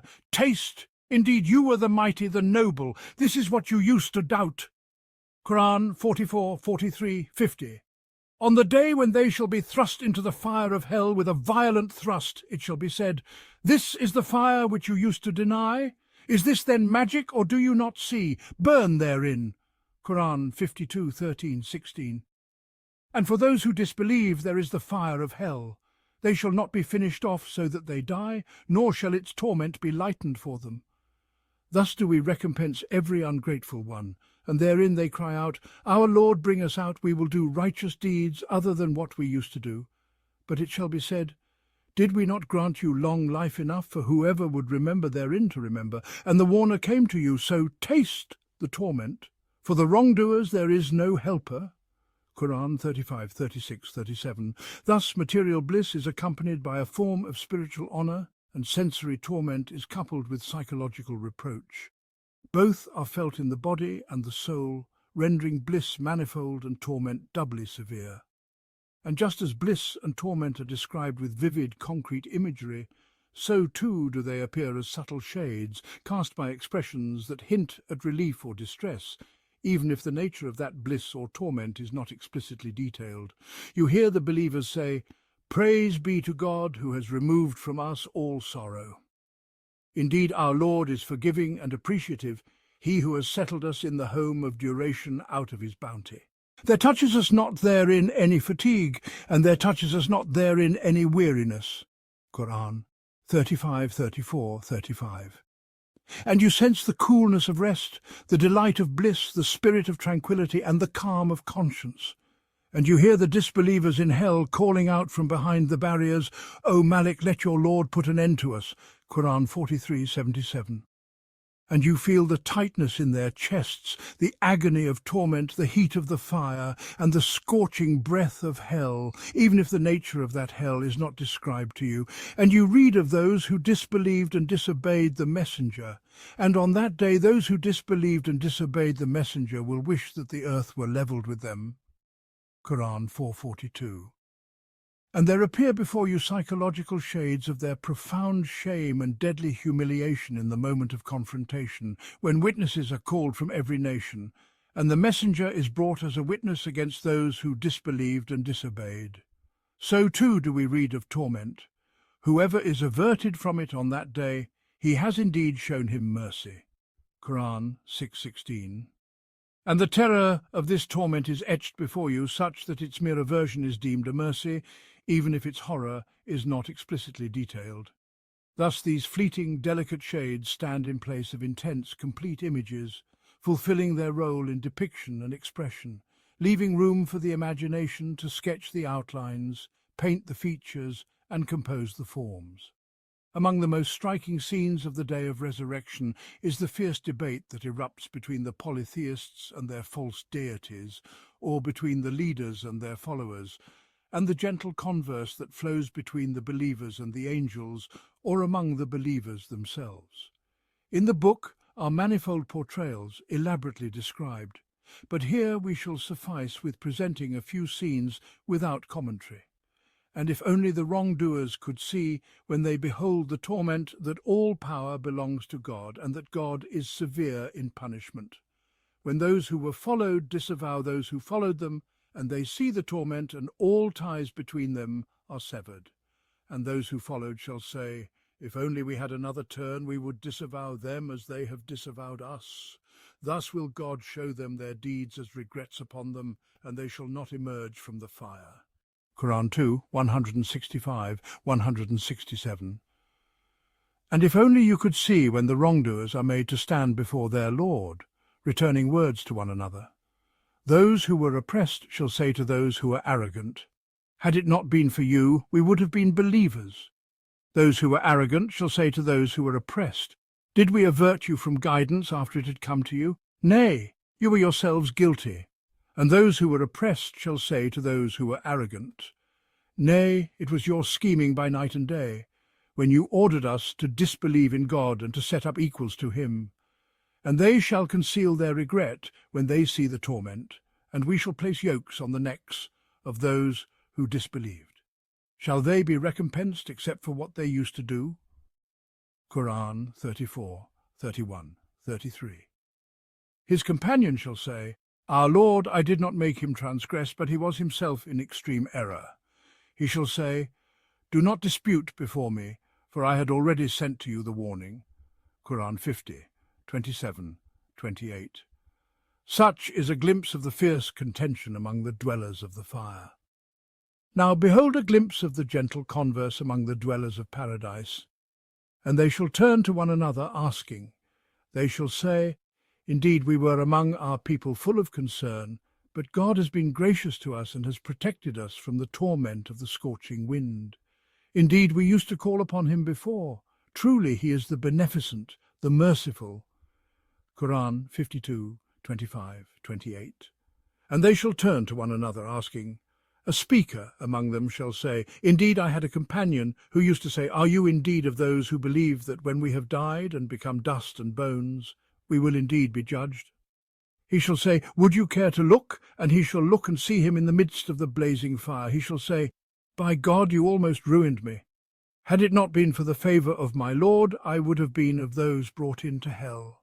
Are we then not to die, except for our first death, and are we not to be punished? Qur'an 37, 50, 59. With this, we shall suffice in presenting these captivating scenes, for they are detailed further in the book with comprehensive explanation and elaboration. It is enough for us in this summarized chapter to unveil the essence, hues, and styles of these scenes without delving into minutiae or prolonging the discourse.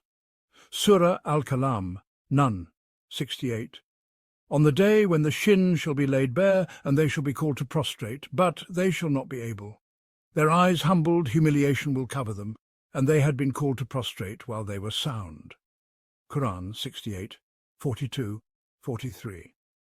Here a vivid scene of the day of resurrection emerges before the imagination. These are they who, in the life of this world, were called to prostrate but refused, presuming there would be no other day.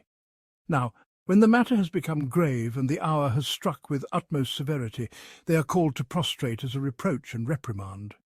Yet the time for amends has passed, and they are unable to prostrate, either because the moment of opportunity has slipped away, or because the overwhelming terror incapacitates them. Their heads are bowed, their eyes cast down in the humiliation of disgrace, whereas once they refused the humility of worship. Thus their recompense is befitting of what they used to do.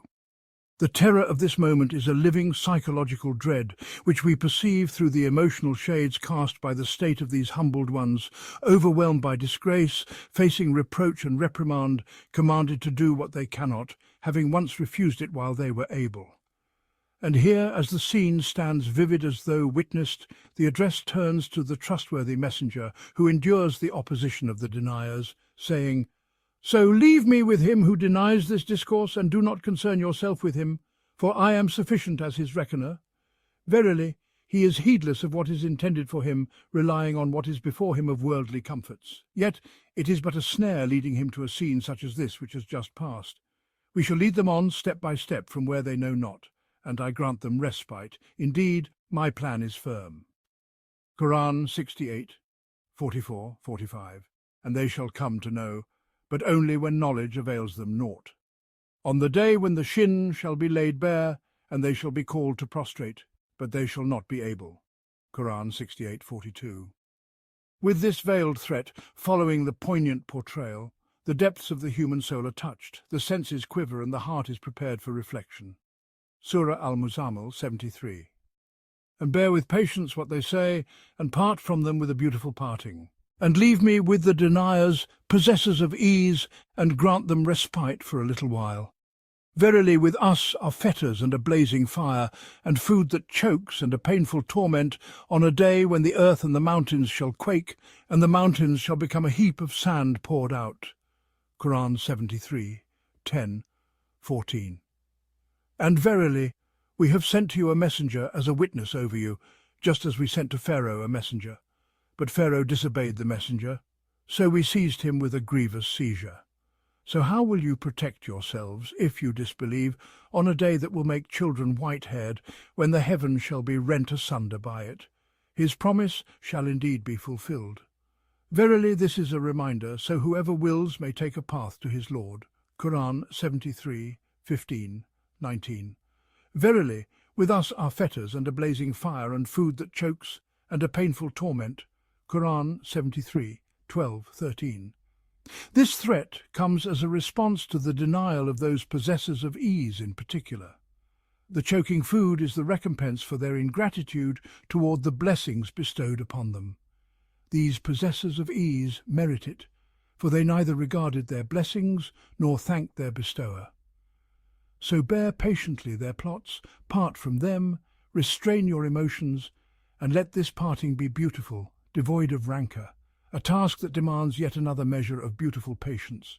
Endure and leave them to me. I am sufficient for them, and their respite is but brief.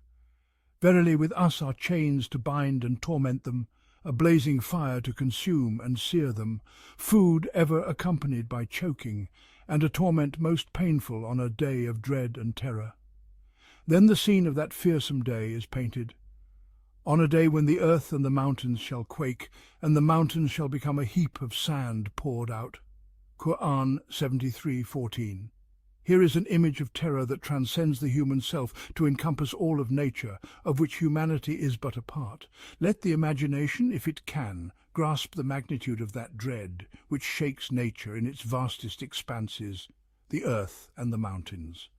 And verily we do not expose you to this day, save after sending to you a messenger who strives to guide you and bears witness over you. And verily we have sent to you a messenger as a witness over you, just as we sent to Pharaoh a messenger. Qur'an 73:15. And you rely on your strength, yet where are you compared to Pharaoh in his might? But Pharaoh disobeyed the messenger, so we seized him with a grievous seizure. Qur'an 73:16. Do you then wish to be seized as Pharaoh the mighty was seized? And when this world comes to an end, how will you protect yourselves, if you disbelieve, on a day that will make children white-haired, when the heavens shall be rent asunder by it? Qur'an 73:17, 18. Verily the image of terror here is such that the heavens split apart, the earth and mountains tremble, and even children turn grey with fear. It is a terror whose outlines are etched in silent nature and in living humanity. Let the imagination behold these vivid images, and let the conscience tremble before them. And verily it is affirmed with certainty. His promise shall indeed be fulfilled. Qur'an 73:18, leaving no room for doubt or escape. This warning is but a reminder. Verily this is a reminder, so whoever wills may take a path to his Lord. Qur'an 73:19. And the path to God is safer and easier than the path to this harrowing terror. Surah Al-Mudaththir 74. And when the trumpet is blown, that then shall be a day of hardship for the disbelievers not easy. Leave me with him whom I created alone, and to whom I granted wealth extensive and children present with him, and for whom I smoothed the way. Then he desires that I should add more. Nay, verily he was obstinate toward our signs. I shall impose on him a steep ascent. Indeed, he thought and plotted, so let him be cursed.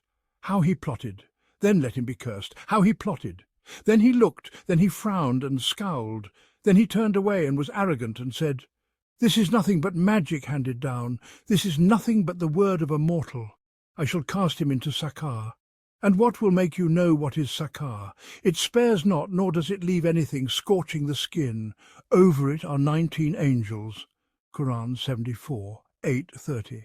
And we have not made the keepers of the fire except angels, and we have not made their number except as a trial for those who disbelieve, that those who were given the scripture may be certain, and those who believe may increase in faith, and those who were given the scripture and the believers may not doubt, and that those in whose hearts is disease and the disbelievers may say, What does God intend by this as an example?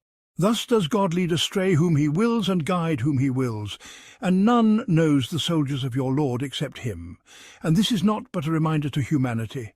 Nay, by the moon and by the night when it departs and by the morning when it brightens, indeed it is of the greatest matters, a warning to humanity, to whoever among you wills to proceed or remain behind. Every soul, for what it has earned, will be retained except the companions of the right hand. In gardens they will ask one another about the criminals. What brought you into Sakar? They will say, We were not of those who prayed, nor did we feed the poor, and we used to indulge in vain talk with those who indulge, and we used to deny the day of judgment, until there came to us the certainty. Then intercession of the intercessors will not benefit them. So what is the matter with them that they turn away from the reminder, as if they were alarmed donkeys fleeing from a lion? Qur'an 74:31-51. These scenes of the day of resurrection come after a command to the messenger to endure the hardships of conveying the message. O you who covers himself with a garment, arise and warn, and your Lord glorify, and your clothing purify, and uncleanliness avoid, and do not confer favour to gain more, and for your Lord be patient. Qur'an 74:1-7. Indeed, this surah follows Surah Al-Muzammil, and the command to be patient here mirrors more or less the command to be patient there. For the first time here, mention is made of the blowing in the trumpet, that is, the sounding of the horn, where the blast resembles a piercing strike due to its intensity upon the ear. This serves as a prelude to the statement, That then shall be a day of hardship for the disbelievers not easy. Qur'an 74:8-10. In this expression lies an ambiguity regarding the torment. The human stands before it, breath held, sensing a vague intensity without the imagination sketching a specific image of this day of hardship. Its general profound impact is the intent here, and the terrifying psychological state is the targeted aim. When this moment works its effect upon the soul, and a hidden dread creeps into it amidst silence and stillness, that is the most fitting time to threaten the one who prides himself on his wealth and status. The messenger leaves him alone with God, the possessor of awe-inspiring might, the Lord of the day of hardship. Leave me with him whom I created alone. Qur'an 74:11, and so forth. Leave me with him, alone together. Oh, the terror! When the Supreme Power confronts this frail creature, I bestowed upon him manifold blessings, and their enumeration here with deliberate prolongation serves a specific purpose. Then he desires that I should add more. Qur'an 74:15. Yet he neither gives thanks nor believes in the bestower. Nay, Qur'an 74:16. I shall not increase for him aught, but rather I shall impose on him a steep ascent. Qur'an 74:17. After I had smoothed the way for him. Qur'an 74:14. I shall burden him with rugged hardships.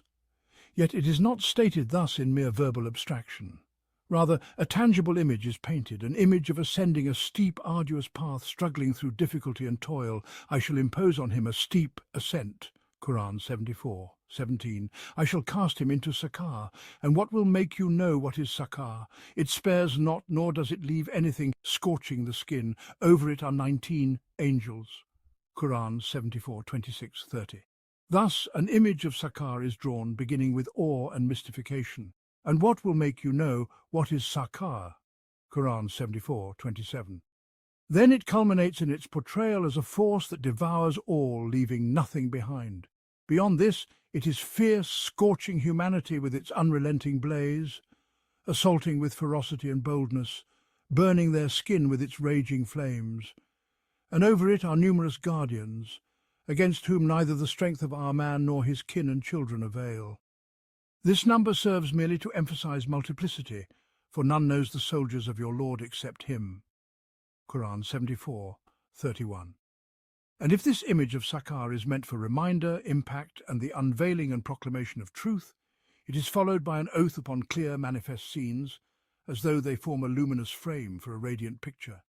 Nay, by the moon and by the night when it departs, and by the morning when it brightens, indeed it is of the greatest matters, a warning to humanity.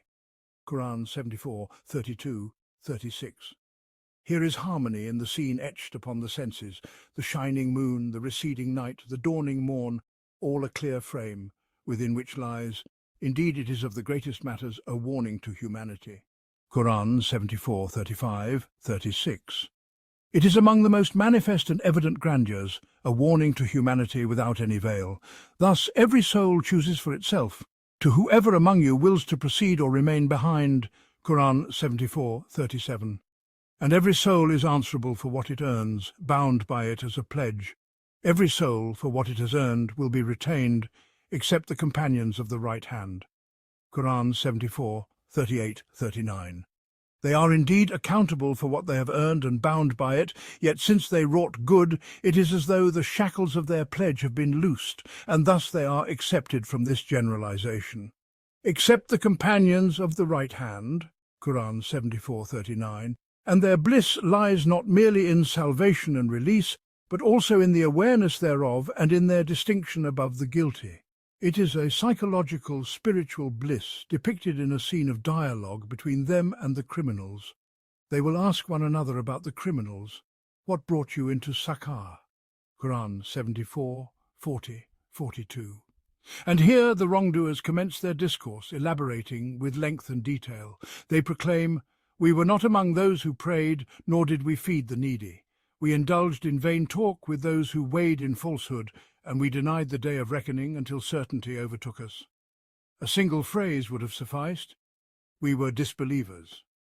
Yet in this prolixity lies a harmony with the divine utterance.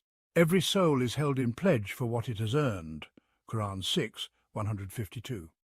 Thus they recount the grounds of their judgment upon themselves with expansive detail. And in the protracted depiction of this scene lies another artistic wisdom, serving both a rhetorical and spiritual purpose. For the moment of confession is profoundly moving, and it is among the artistic principles that such a moment be extended so that its impact may seep into the souls of the onlookers with deliberate slowness and depth. Once the justifications are fully presented, the just verdict is pronounced. So the intercession of the intercessors shall avail them not. Qur'an 74:48. And all who witness stand in agreement. Since this entire presentation is meant as a reminder and a warning, the question arises, why then do they turn away from the reminder? Qur'an 74:49. Here a repugnant image is painted for them, as if they were wild asses fleeing from a lion. Qur'an 74:50-51. Wild donkeys, scattering in terror from a predatory beast. None turns away from this reminder, save those akin to such beasts. Wild, affrighted donkeys. Indeed, they are those who fear not the hereafter. Surah Al-Masad 111. Perish the hands of Abu Lahab, and perish he. His wealth and what he earned shall avail him not. He shall roast in a flaming fire, and his wife, the carrier of firewood, shall have around her neck a rope of twisted fibre. Qur'an 111, 1, 5. Abu Lahab shall be cast into a fire of blazing flame, and his wife, the bearer of firewood, shall be bound by a rope of twisted fibre about her neck. There is a harmony in the wording and a coherence in the imagery. Hellfire here is a blaze of flame, into which Abu Lahab is cast along with his wife, who bore firewood and cast it in the path of Muhammad to harm him. Firewood fuels the flame, and she bound it with a rope. Thus her torment in the fire of blazing flame is to be shackled by a rope of twisted fibre, so that the recompense matches the deed, and the image is completed with its simple elements: firewood, rope, fire, and flame. Abu Lahab is scorched by it, and his wife, the carrier of firewood, suffers alongside him. There is another kind of harmony in the resonance of the words, in the sound evoked by the binding of firewood and the pulling of the neck with a rope of twisted fibre. Recite, perish the hands of Abu Lahab, and perish he. Qur'an 111, 1. And you shall find in it the violence of binding and tightening, akin to the tying of firewood, the yanking of the neck, and the atmosphere of wrath and menace that pervades the surah. Thus, the musical harmony of the rhythm converges with the auditory motion of the act, aligning with the coherence of the imagery in its proportionate details, and with the linguistic assonance and parallelism in expression. All of this is in consonance with the tone of the surah and the occasion of its revelation. This is achieved in 5 brief passages within one of the shortest surahs of the Qur'an, which may not outwardly reveal its beauty when the mind seeks only meanings. Yet when the heart turns to the imagery and shades, to the rhythm and harmony, it discovers this abundance of artistic traits, these folded images and those fleeting hues and colours, all converging in passages so brief, exceedingly brief. Surah At-Taqwir 81. When the sun is wrapped up, and when the stars are dimmed, and when the mountains are set in motion, and when the pregnant camels are neglected, and when the wild beasts are gathered, and when the seas are filled with flame, and when the souls are paired, and when the female infant buried alive is questioned, for what sin was she killed? And when the scrolls are laid open, and when the sky is stripped away, and when hell is set ablaze, and when paradise is brought near, then every soul shall know what it has brought. Qur'an 81, 1, 14. Here unfolds a scene of complete upheaval of all that is familiar, a total revolution of all that exists. The celestial and terrestrial bodies partake in this upheaval and revolt, as do the fleeing wild beasts, the domesticated animals, the souls of humankind, and the very order of things. Here, all that is hidden is unveiled, and all that is unknown becomes clear. Here, everything is prepared for the moment of decision and recompense for good and evil on a day most strange and wondrous. The scene commences with a cataclysmic motion, a raging revolt. It is as though the destructive forces, unbound from their fetters, have been unleashed to overturn everything, to scatter everything. They stir the still and terrify the secure. The accompanying music of this scene is swift in tempo, feverish in rhythm, participating through its rapid pace in portraying and embodying the scene in the senses. The sun, which once cast its free and scattered rays, has now withdrawn its light and folded its beams. There is neither light nor ray. The stars, once cohesive and radiant, have broken their bonds, scattering and dimming their light into darkness. The mountains, once steadfast and immovable, have become light, fragile, and set in motion. The pregnant camels, once tethered and calm, have been released and abandoned. The wild beasts, once fleeing, are now gathered in terror, huddled together in awe. They who once roamed the valleys, the expansive flowing seas have gathered their waters, filling their channels to the brim. The solitary souls, separated from their bodies, have reunited with them as pairs. The infant girl, buried alive in silence without trial or crime, has been resurrected to ask about the sin for which she was buried, though she bears no sin. Let those who buried her without question or trial answer for her. The folded scrolls have been spread open, revealed and read. The sky, once a veil for the earth and a curtain for the atmosphere, has been stripped away, leaving no cover, no concealment. Hell has been fueled and set ablaze with flames, and paradise has been prepared and brought near for those promised it. On this day, when everything is overturned and made ready, on this strange and wondrous day that brings forth marvels and astonishments, every soul shall know what it has brought with it of deeds, where nothing is veiled and nothing is hidden. Upheaval is the hallmark of the scene presented in this surah. It is a comprehensive upheaval of conditions and entities. This upheaval is terrifying, for the human soul by nature finds solace in the familiar and dreads change. How much more so when such upheavals are depicted in these harrowing images, sufficient to evoke fear and trepidation, prompting reflection time and again before disobedience and flight. Thus, this stirring scene is followed by an oath, not sworn by any natural phenomenon, affirming that the Qur'an and the religion are from God, sent through a trustworthy messenger from among his angels to his noble prophet. Let there be no doubt or suspicion. Let those who disbelieve come to faith. So I swear by the retreating stars, those that run their courses and disappear, and by the night as it darkens, and by the dawn as it breathes. Indeed, this is the word of a noble messenger. Qur'an 81:15-19. The objects of this oath are of the same nature as the scenes just described. The pictorial harmony is evident, and the subject of the oath is the essence of the Islamic call, affirmed in a manner that requires no oath, in the most fitting psychological conditions for submission and belief, rendering any oath or emphasis unnecessary. Surah Al-Alaq 87. So remind if the reminder should benefit. He who fears will be reminded, but the most wretched will avoid it.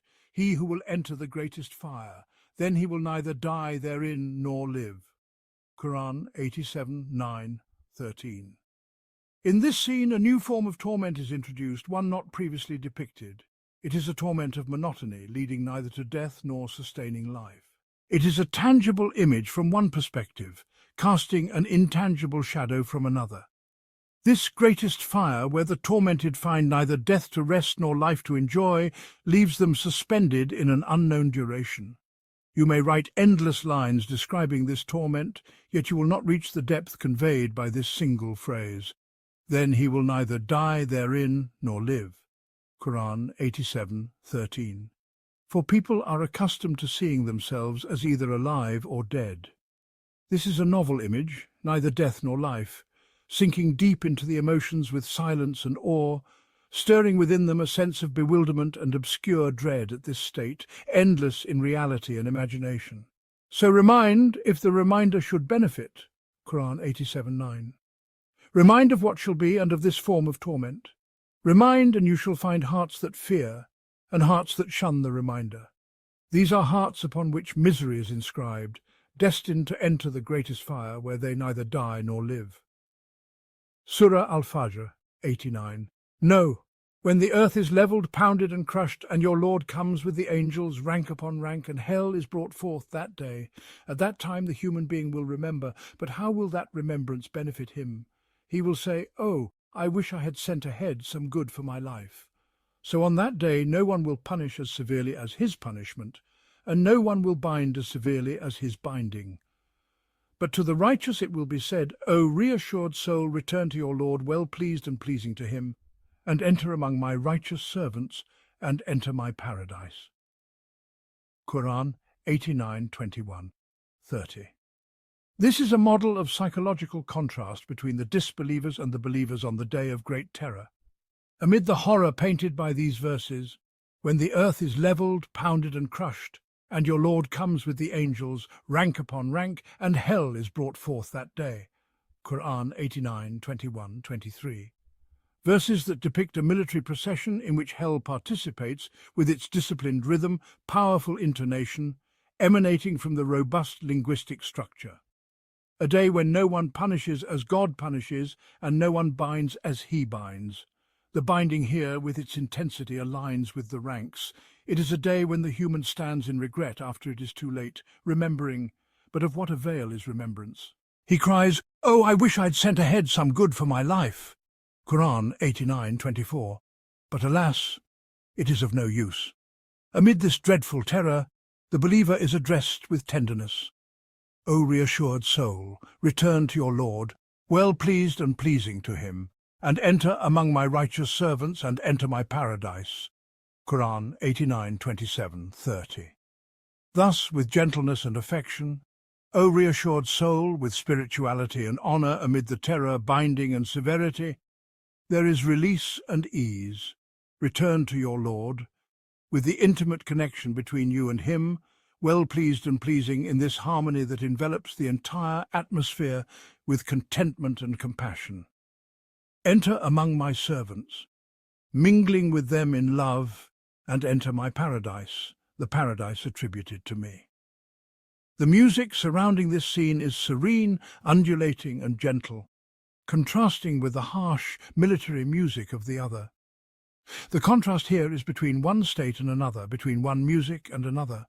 The rhythm in the Qur'an is always a means of depiction, aligning with the tone of the scene and conveying it to the conscience. Surah Al-Adiyat 100. By the racers panting and the producers of sparks with their hooves, and the chargers at dawn, stirring up thereby clouds of dust, arriving thereby in the centre collectively. Indeed, mankind is ungrateful to his Lord, and indeed he is to that a witness, and indeed for love of wealth he is intense. But does he not know that when the contents of the graves are scattered, and that within the breasts is obtained indeed their Lord with them, that day is fully acquainted? Qur'an 100:111. In this scene there is an image and a frame for the image, an image of a day when the contents of the graves are scattered with intense, all-encompassing upheaval, without distinction or limitation.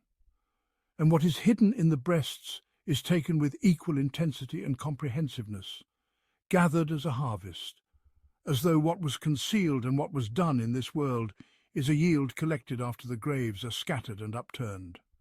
And a frame for this scattering and its agitation, a frame of the racing steeds galloping with panting breaths, striking sparks with their hooves as they charge at dawn, unexpectedly, stirring up dust and clouding the air, penetrating the midst with force and vigour.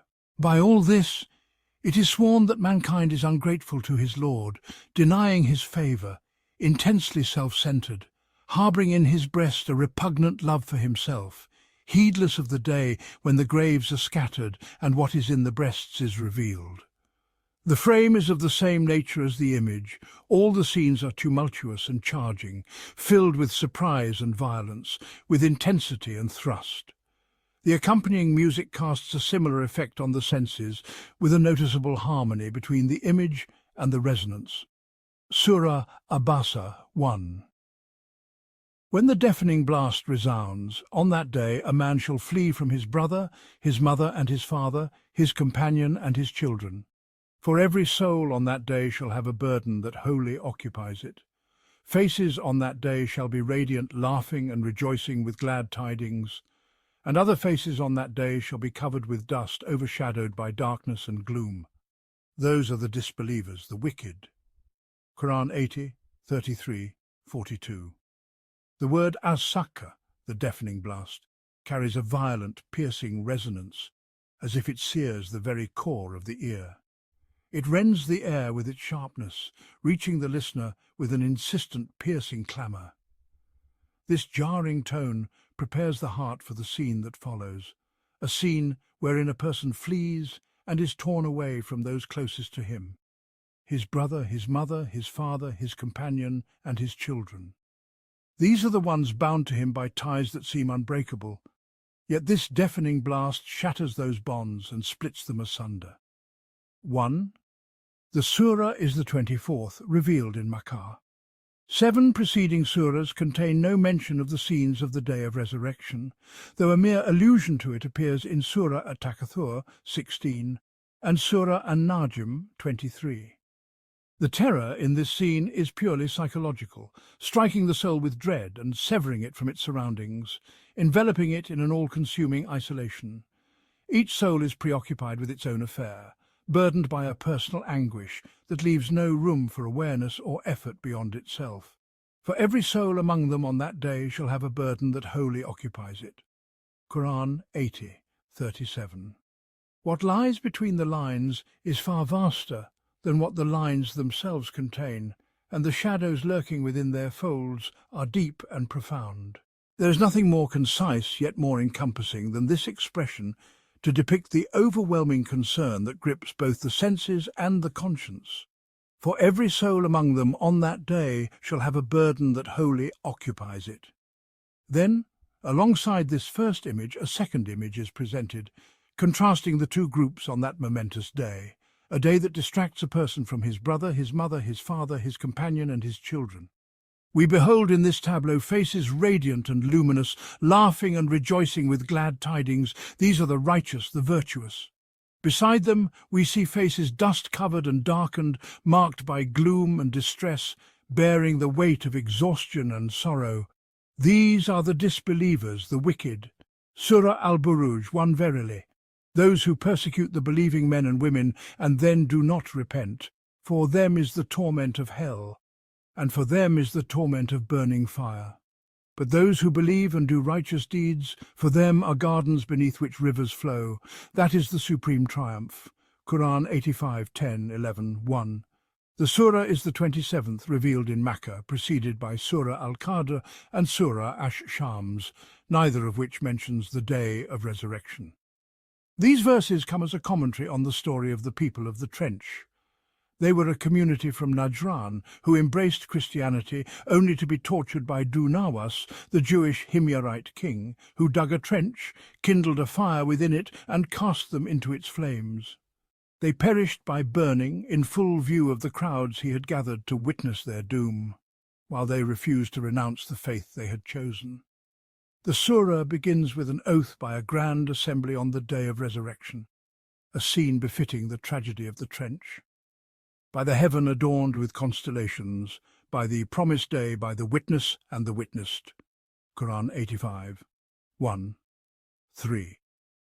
This indefinite phrasing amplifies the terror and magnifies the multitude of those who witness and those who are witnessed among the throngs on that promised day.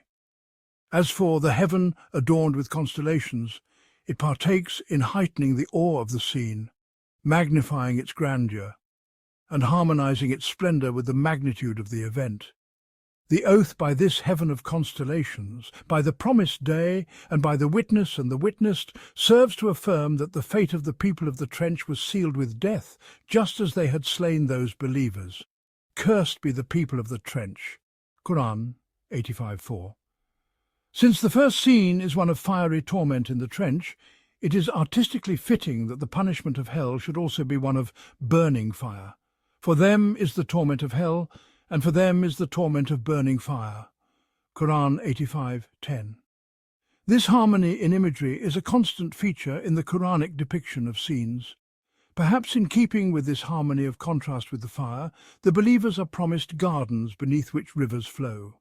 Fire and rivers stand in opposition, and since the people of the trench triumphed in this world through their might, the commentary on the believer's entry into paradise declares it the supreme triumph.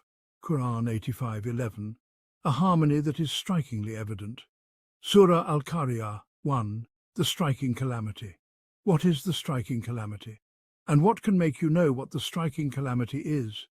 It is a day when people will be like moths scattered about, and the mountains will be like carded wool. Then, as for one whose scales are heavy, he will be in a pleasant life. But as for one whose scales are light, his refuge will be an abyss. And what can make you know what it is? It is a fiercely blazing fire. Qur'an 101, 1:11.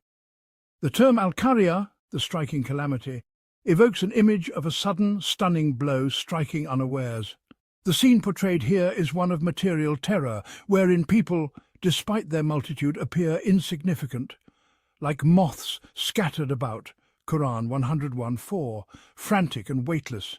Even the steadfast mountains seem as carded wool. Qur'an 101:5, tossed about by raging winds. Thus it is fitting that the day of resurrection be named Al-Qari'ah, harmonizing the shadow cast by the word and the resonance of its letters, with the imagery of people as scattered moths and mountains as carded wool. The word is first uttered without predicate or specification, casting its shadow and sound, the striking calamity. Qur'an 101:1. Then follows a question to heighten the dread. What is the striking calamity? Qur'an 101:2. And the answer comes as another question, deepening the mystery. And what can make you know what the striking calamity is? Qur'an 101:3. When the soul reaches the utmost limit of suspense and terror, the response comes more dreadful still. It is a day when people will be like moths scattered about, and the mountains will be like carded wool. Qur'an 101:4-5. In keeping with the Quranic style of vivid embodiment, the abstract weight of deeds is rendered as tangible scales, witnessed by the scattered multitudes. Then, as for one whose scales are heavy, he will be in a pleasant life. Qur'an 101:6-7. And as for the one whose scales are light, his refuge will be an abyss.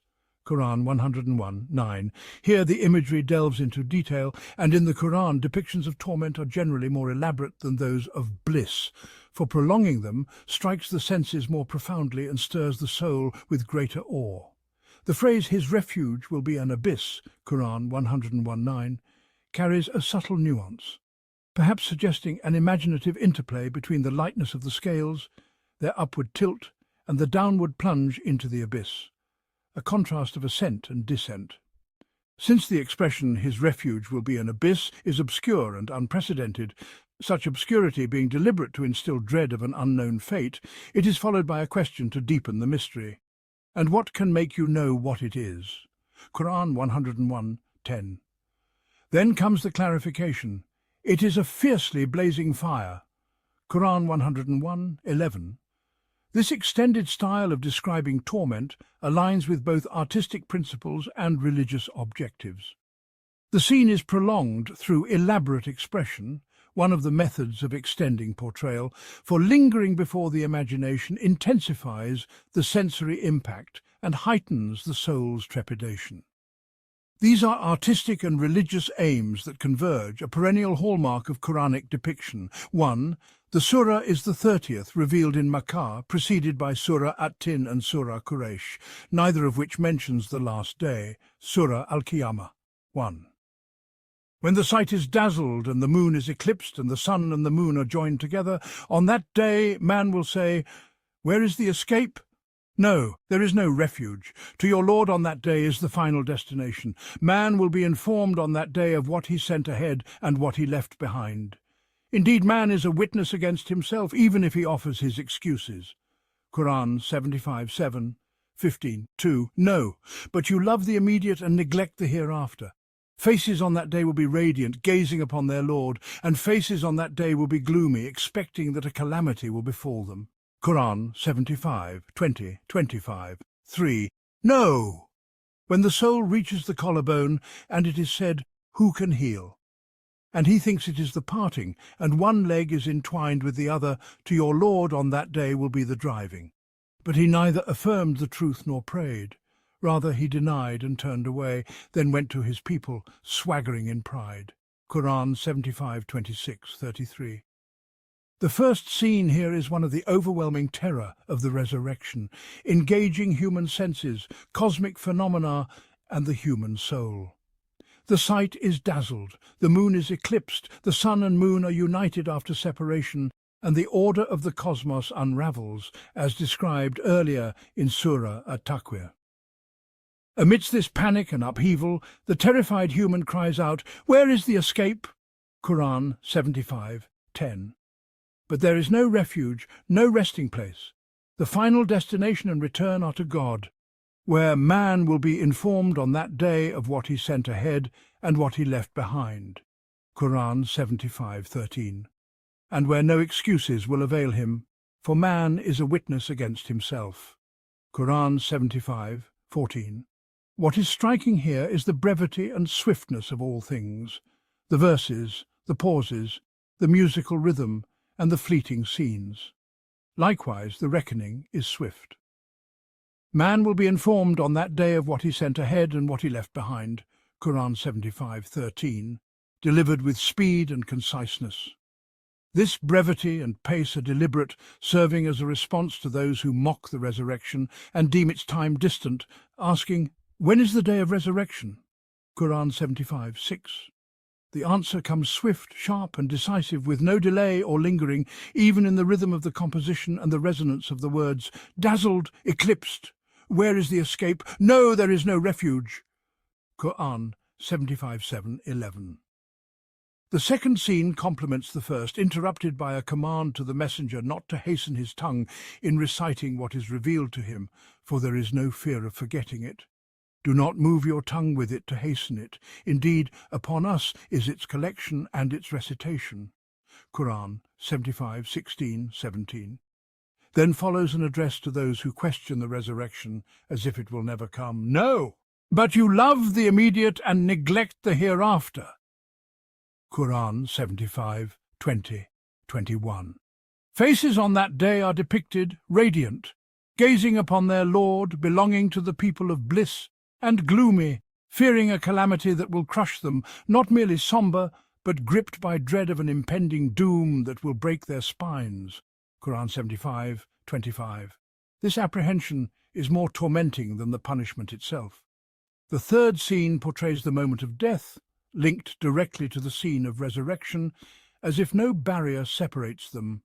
It follows a unique pattern. The moment of death, which lies in the future, is presented as if it were happening now, while life, which is present, is cast as a memory of the past.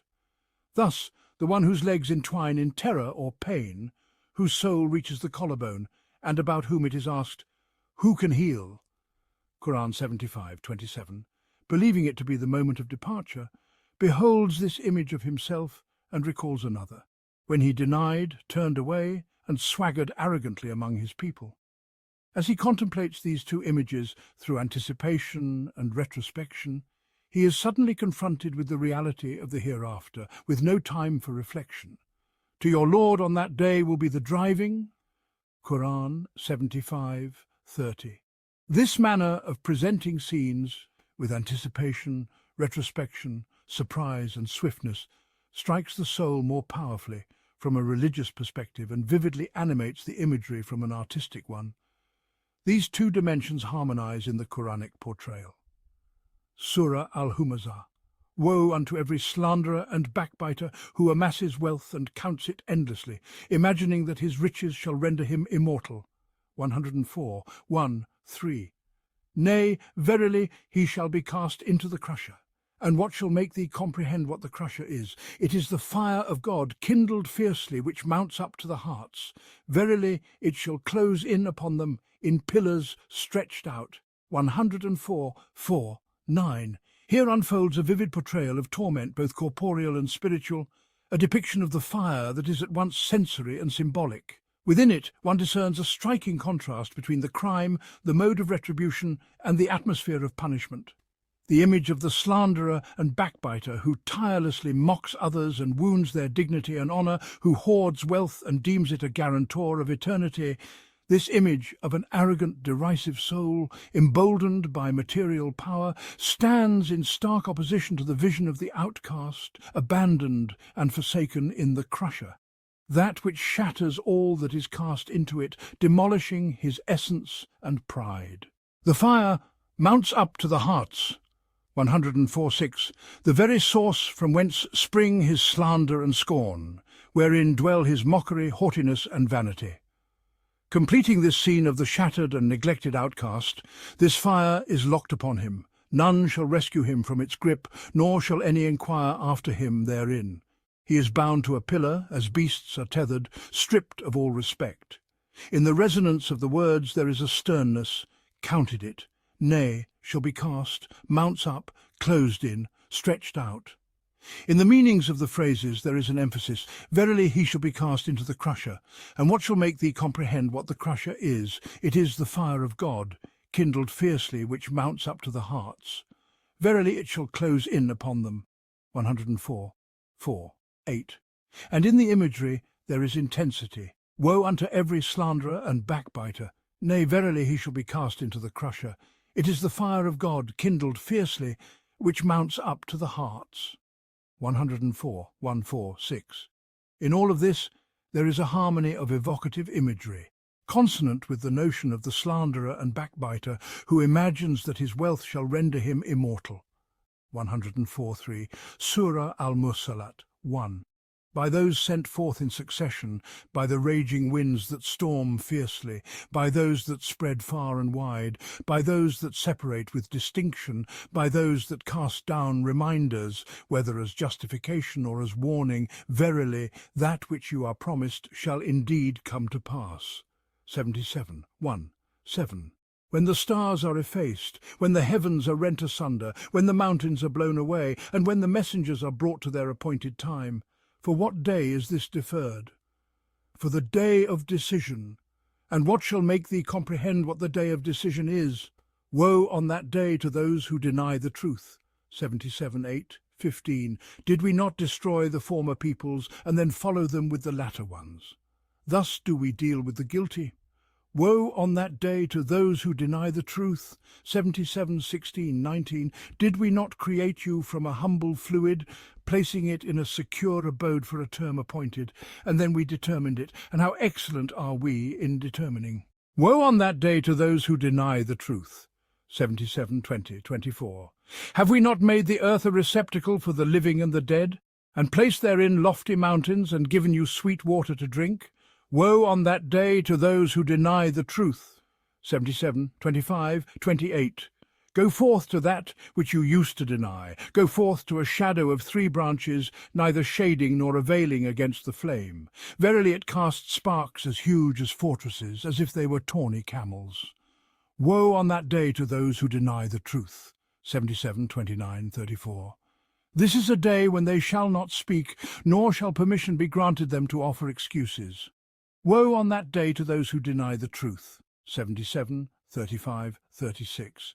This is the day of decision. We have gathered you and those of old. So if you have a scheme, then scheme against me. Woe on that day to those who deny the truth.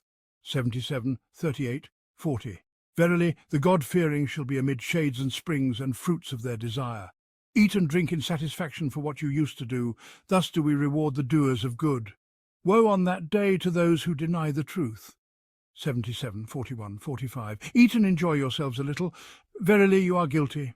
Woe on that day to those who deny the truth. 77:46. And when it is said to them, bow down, they do not bow. Woe on that day to those who deny the truth. In what discourse then after this will they believe? 77:48, 50.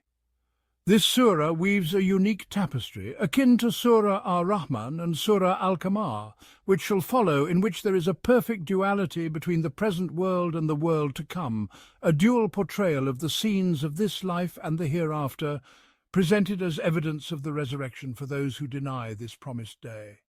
Before their eyes in this worldly life are signs pointing to that appointed day, and within their grasp are proofs of the Creator's power and bounty.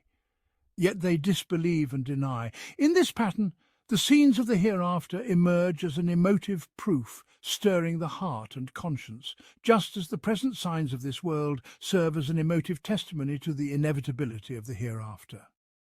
Thus there is a duality in presentation, inseparable in essence, for both sets of images are marshalled in a single arena for a singular purpose, to awaken conviction in the soul.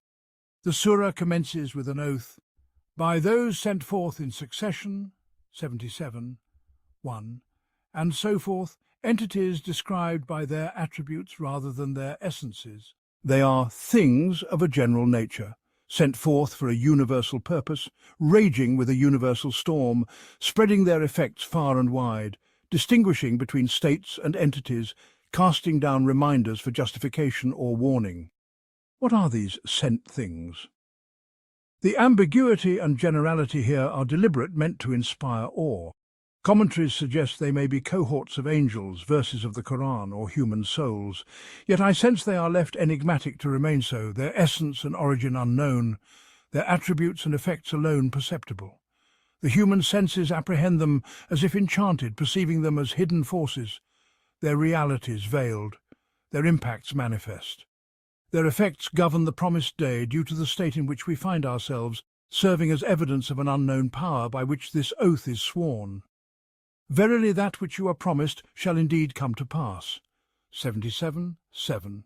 Then begins the exposition. Scenes of nature in upheaval, celestial bodies in disarray, the stars effaced, devoid of light or radiance, the heavens cleft with fissures and breaches, the mountains scattered, lacking cohesion or stability, and the messengers brought to their appointed time to bear witness on the day of reckoning. Indeed, that appointed time is none other than this day, the day of decision. And how tremendous, how awe-inspiring is that day! Woe on that day to those who deny the truth. 77:15. When the first scene of the day of resurrection concludes, sealed with the affirmation of woe to the deniers, a scene from this worldly life emerges, itself a testament to the supreme power and capacity to punish the deniers even before the day of certainty. Did we not destroy the former peoples, and then follow them with the latter ones? Thus do we deal with the guilty. Woe on that day to those who deny the truth. 77:16-19. Then unfolds a third scene, a display of creation from its inception. For he who creates shall resurrect, he who originates shall restore. He who ordered each stage of creation with wisdom and precision does not abandon humanity to neglect. Did we not create you from a humble fluid, placing it in a secure abode for a term appointed, and then we determined it, and how excellent are we in determining? Woe on that day to those who deny the truth. 77:20-24. A fourth scene then emerges, portraying the earth as a vessel encompassing all, embracing the living and the dead, adorned with towering mountains and refreshed with sweet water. Is there not in all this that which opens hearts to faith? Woe on that day to those who deny the truth. 77:28. When the exposition of these worldly scenes, witnessed by their eyes and ears, concludes, scenes of death and annihilation of past generations, visible and evident, scenes of life arising from a humble fluid, growing by a decreed order, and scenes of the earth containing the living and the dead, with steadfast mountains and flowing waters before the beholder's gaze. When this worldly display ends, they are transported to the stage of the hereafter with scorn and rebuke. Go forth to that which you used to deny. 77:29. Behold, it is before you a reality you witness. Such is the Quranic method of summoning the day of the hereafter, as if it were the present day. Go forth to a shadow of 3 branches, neither shading nor availing against the flame. 77:30-31. It is a shadow of hell's smoke, suffocating, offering no respite, a shadow in name only, an extension of the mockery in the command, go forth to that which you used to deny. 77:29.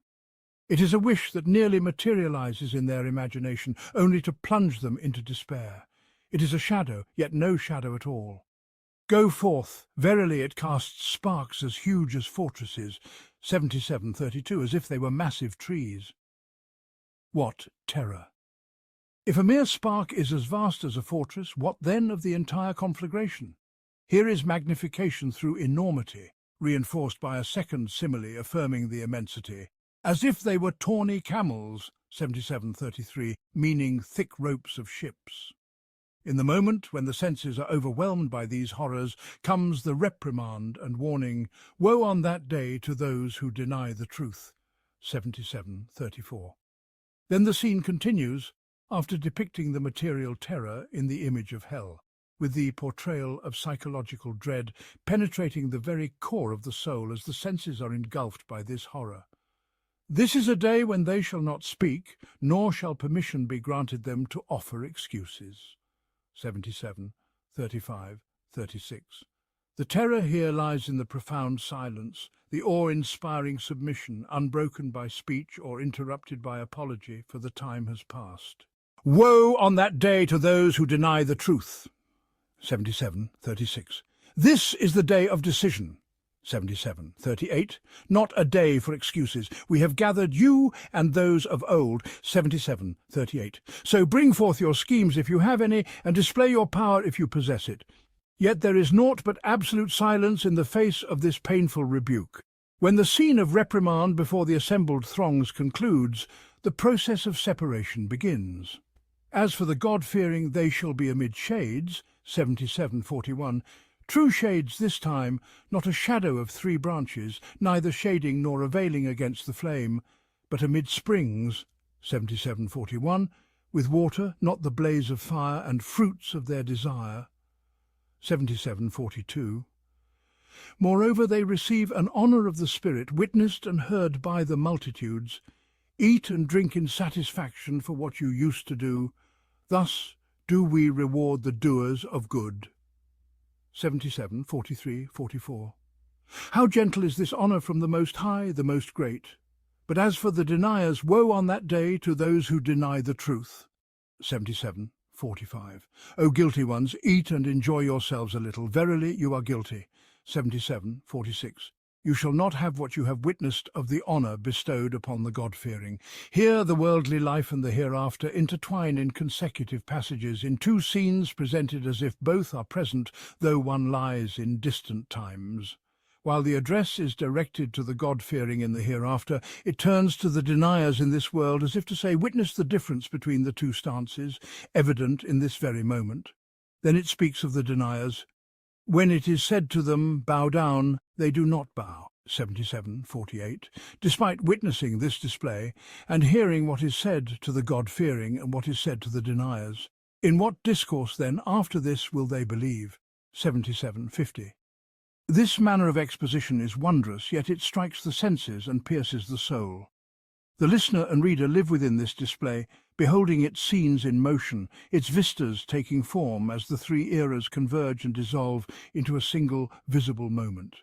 Surah Kaf 1. And the agony of death comes with the truth. That is what you were trying to evade, and the trumpet is blown. That is the day of the threat, and every soul comes, with it a driver and a witness. Truly, you were heedless of this, so we have removed your veil, and your sight today is piercing. And its companion says, this is what I have ready. Cast into hell every stubborn disbeliever, hinderer of good, aggressor, doubter who set up another god with God. Cast him into the severe torment. Its companion says, our Lord, I did not make him transgress, but he was in far error. He says, do not dispute before me, for I had already sent you the warning. My word is not changed, nor am I unjust to the servants. On the day we say to hell, are you filled? And it says, is there more? And paradise is brought near to the God-fearing, not far. This is what you were promised for every penitent, heedful one, who feared the most merciful in the unseen, and came with a repentant heart. Enter it in peace. That is the day of eternity. They shall have therein whatever they desire, and with us is more. 50:19-35. The scene begins in this world and culminates in the hereafter, for the present realm and the realm to come are not severed, nor is the distance between them vast by any measure. Surah Kaf in its entirety addresses the matter of resurrection, which the disbelievers vehemently deny, marvelling that a warner has come to them from among themselves. The disbelievers say, this is a strange thing. When we are dead and have become dust, shall we return? That is a far-fetched return. 52:3. In response to this denial, the surah presents before them scenes witnessed in this earthly life. Have they not looked at the heaven above them? How we structured it and adorned it, and it has no rifts? And the earth? We spread it out and cast therein firmly set mountains and made grow therein something of every beautiful kind, giving insight and a reminder for every servant who turns back to God. And we have sent down blessed rain from the sky, and made grow thereby gardens and grain from the harvest, and lofty palm trees having fruit arranged in layers, a provision for the servants, and we have given life thereby to a dead land. Thus is the emergence of the dead. 56:11. Thus, after this exposition of creation and growth in the earth, and the revival of a dead land by water descending from the sky, all of which are visible scenes that people pass by heedlessly, unaware of their profound implications, testifying to the power of revival and emergence, it declares, thus is the emergence. See 50:11. Then it proceeds to recount the history of the deniers before them. Ad, Pharaoh, the companions of Lot, the people of the thicket and the people of Tubal, briefly mentioning their downfalls, which are further testimonies to the power of destruction and annihilation, just as the preceding were testimonies to the power of revival and emergence. When the exposition of death and life concludes, It turns to the Creator's vigilance over those he created while they live, preparing for their reckoning after death.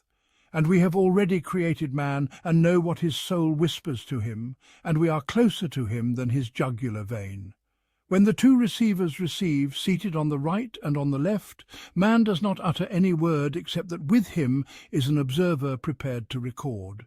50:16-18. Thus, man is not left neglected. All his deeds are accounted for by two guardians who receive and record everything that issues from him, a tangible depiction of accounting and oversight in the Quranic style of embodying the balance and beyond, aligning with a mode of imagery that touches the senses and engages the imagination. Here begins the portrayal of the day of the hereafter, directly following the image of death and its agonies, as if both scenes are present. And the agony of death comes with the truth. That is what you were trying to evade, and the trumpet is blown.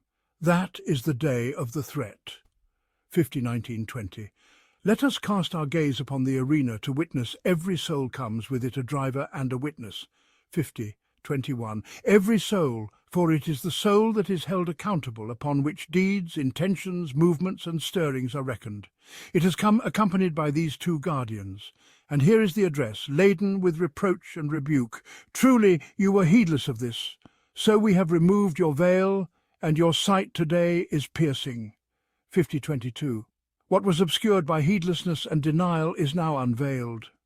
Then steps forward the companion, and we understand from other surahs of the Qur'an that it is a devil who accompanies the astray, dictating to them in error, though on the day of resurrection it disavows them and may even testify against them, saying, "This is what I have, ready." 50:23. Thereupon issues the irrevocable command, "Cast into hell every stubborn disbeliever, hinderer of good, aggressor, doubter, who set up another god with God. Cast him into the severe torment." 50:24-26. Then the companion steps forward to absolve itself of the charge of leading astray. "Our Lord, I did not make him transgress, but he was in far error." 50:27. Yet the supreme decree swiftly intervenes, enjoining silence. "Do not dispute before me, for I had already sent you the warning. My word is not changed, nor am I unjust to the servants." 50:28-29. Each is requited according to what their hands have sent forth.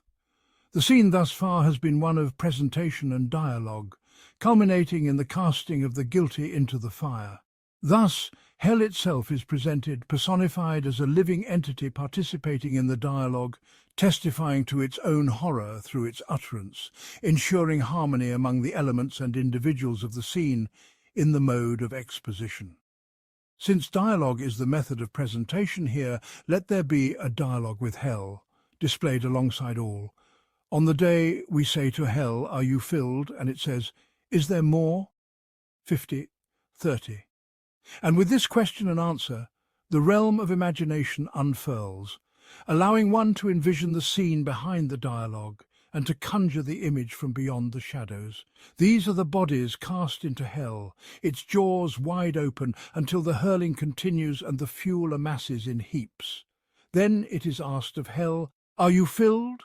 For it has received that which would render it full. Yet it has devoured all that was thrown into it with ravenous greed, burning with longing and licking its lips for fresh fuel.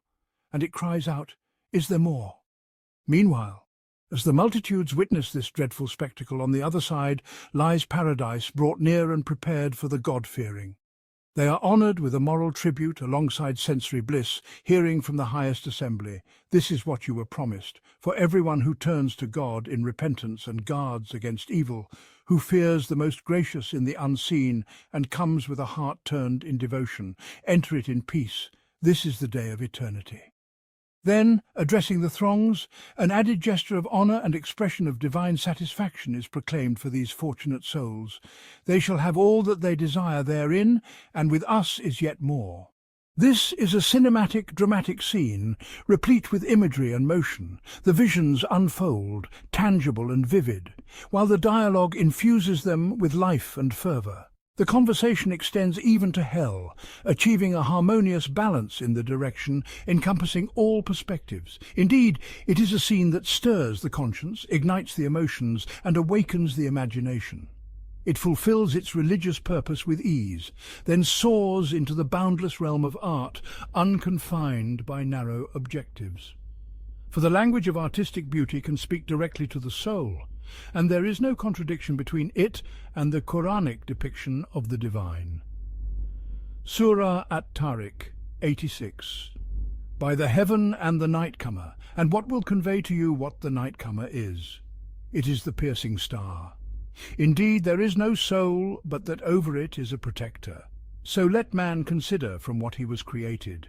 He was created from a fluid ejected, emerging from between the backbone and the ribs. Indeed, he is able to return him to life on the day when secrets are tested. Then he will have no power and no helper. By the sky which returns rain, and the earth which splits with vegetation.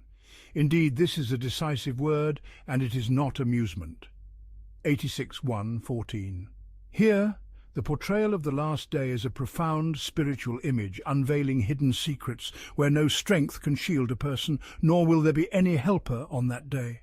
Their inner reality is laid bare, their strength frail, and their supporter absent. This moment casts a powerful shadow upon the soul.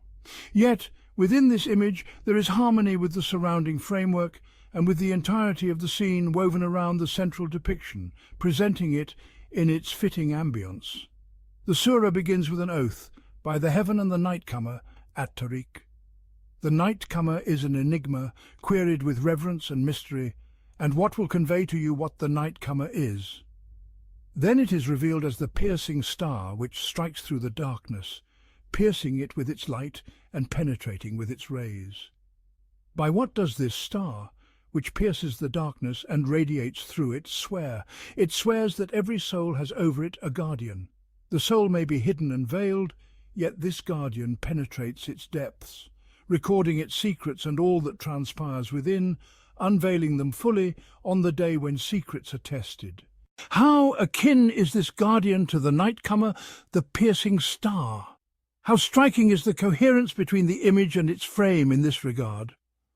Then we proceed to explore other dimensions. So let man consider from what he was created. He was created from a fluid, ejected, emerging from between the backbone and the ribs. This gushing fluid springs from an unknown darkness within the human frame, just as the ray of light bursts forth in the heart of darkness. And he who propels it into the wombs is indeed able to return it on the day when secrets are tested. Here lies another harmony in form and movement between the propulsion and the return in a certain manner. Let us continue this contemplation. We find another oath, by the sky which returns rain and the earth which splits with vegetation. Indeed, this is a decisive word, and it is not amusement. The return is the descending rain, and the split is the fissure in the earth from which vegetation emerges. Here we behold a complete harmony with all the preceding scenes. The falling rain and the splitting earth mirror, in form and motion, the piercing star that cleaves the darkness and splits it asunder. On another level, they resemble the gushing fluid emerging from between the backbone and the ribs, and the womb that splits open to bring forth new life, just as the earth splits to yield vegetation. Both unveil nascent life through a hidden, latent power. Then there is yet another harmony in a different aspect. Then he will have no power and no helper, alongside the sky which returns and the earth which splits. In the return and the split there is force and rupture, first in meaning and second in the rhythmic cadence that conveys to the senses a feeling of power and decisiveness. This is a perfect harmony between the negation of strength and support for man and the affirmation of power and decisiveness in the Creator of the heavens and the earth. Thus, the harmony between the image and its frame is complete from every angle, as is the coherence among the elements and units of the scene from every side. The accompanying music of the rhythm aligns with the overarching atmosphere. All this is contained within a brief surah, spanning no more than a few lines and 10 verses. Surah Al-Qamar 54. And there has already come to them of information that in which there is deterrence, profound wisdom, but warnings are of no avail. So turn away from them. The day the caller calls to something dreadful with humbled eyes, they will emerge from the graves as if they were locusts spreading, hastening toward the caller. The disbelievers will say, "This is a difficult day." The assembly will be defeated and they will turn their backs in retreat. No, the hour is their appointment, and the hour is more disastrous and more bitter. Indeed, the criminals are in error and madness. The day they are dragged into the fire on their faces, it will be said, "Taste the touch of Sakar." Indeed, all things we have created with predestination, and our command is but one, like a glance of the eye. Indeed, the righteous will be in gardens and rivers, in a seat of honour near a sovereign, perfect inability. 54, 4, 8, 48, 55. In this surah, there are two scenes of the day of resurrection, bound together by the overarching purpose that the entire surah addresses. We stand before a people who deny the truth, even after events bearing witness to divine power have come to their hands. The moon split, and if they see a sign, they turn away and say, "Passing magic." We do not know how or when the moon split, but history does not record any objection from the disbelievers to the mention of this event with which they were confronted. Thus, we can only conclude that an astronomical phenomenon described in this manner was met by the people with this response, and they raised no objection to it. Then they continue to deny after being presented with accounts of those who disbelieved before them, and the annihilating punishment that befell them in this world. And there has already come to them of information that in which there is deterrence. The surah recounts the stories of the people of Noah, Ad, Thamud, the people of Lot, and the family of Pharaoh. All of them were struck by torment and met with severe retribution. Between each story, the refrain echoes, "So how was my punishment and my warnings?" A tone of mockery and reproach, following the pattern previously set in Surah Al-Musalat, with the repeated declaration, "Woe that day to the deniers," for affirmation and warning. Then the first scene is presented after mentioning the splitting of the moon, just as the second scene follows the recounting of the stories of the deniers, and the question, "Are your disbelievers better than those, or do you have immunity in the scriptures?" Or do they say, "We are an assembly victorious"? It continues with, "The assembly will be defeated and they will turn their backs," and so forth. The first scene is brief and swift, harmonizing with, "The hour has come near and the moon has split," and with the rapid, proximate rhythm of the entire surah. Despite its brevity, it is vivid and dynamic, complete in its traits and movements. Here are multitudes emerging from their graves in a single moment, as if they were locusts spreading. A familiar image of locusts aiding in visualizing the presented scene. These throngs hasten toward the caller, unaware of why or to what they are being summoned, for he calls to something dreadful unknown to them. With humbled eyes, this completes the image, lending it its final touch. Amid this gathering humility and haste, the disbelievers declare, "This is a difficult day." What remains of the scene that has not been vividly portrayed in these concise verses? Indeed, the listeners now envision that dreadful day, a mass of images, their own images, for they are among the resurrected, manifesting a living terror that impacts every living soul. The second scene paints a picture of both sensory and spiritual torment, as well as sensory and spiritual bliss, following the first scene in the sequence of events. Here we are at the hour, and the hour is more disastrous and bitter than any punishment they witnessed in this world or heard of through accounts of those who denied and were destroyed by the flood, the blast, the raging wind, the thunderbolt, or drowning. Indeed, it is more disastrous and bitter than all of that. The criminals are in error and madness, in an error that torments minds and souls, and in a blaze that sears skins and bodies. They are dragged into the fire on their faces with violence and humiliation, and their torment is compounded by psychological anguish. Taste the touch of Sakar. Taste it, for we do not create people and leave them aimlessly. Indeed, all things we have created with predestination for a purpose and a decreed end. And our command is but one, like a glance of the eye. Just as the moon split, and just as Pharaoh was seized with the grip of an exalted, perfect inability. While these are dragged into the fire with contempt and debasement, suffering bewilderment and error therein, behold the believers serene and at ease, in gardens and rivers, in a seat of honour near a sovereign, perfect in ability. So is there anyone to take heed with such scenes and images before them? Surah Sa'd 38. And indeed, for the righteous is a good place of return, gardens of Eden, whose doors will be opened to them. Reclining within, they will call therein for abundant fruit and drink, and with them will be women limiting their glances of equal age. This is what you are promised for the day of account. Indeed, this is our provision, for it there is no depletion. This, and indeed for the transgressors, is an evil place of return, hell which they will enter, and wretched is the resting place. This, let them taste it, scalding water and foul purulence, and other punishments of its type in pairs.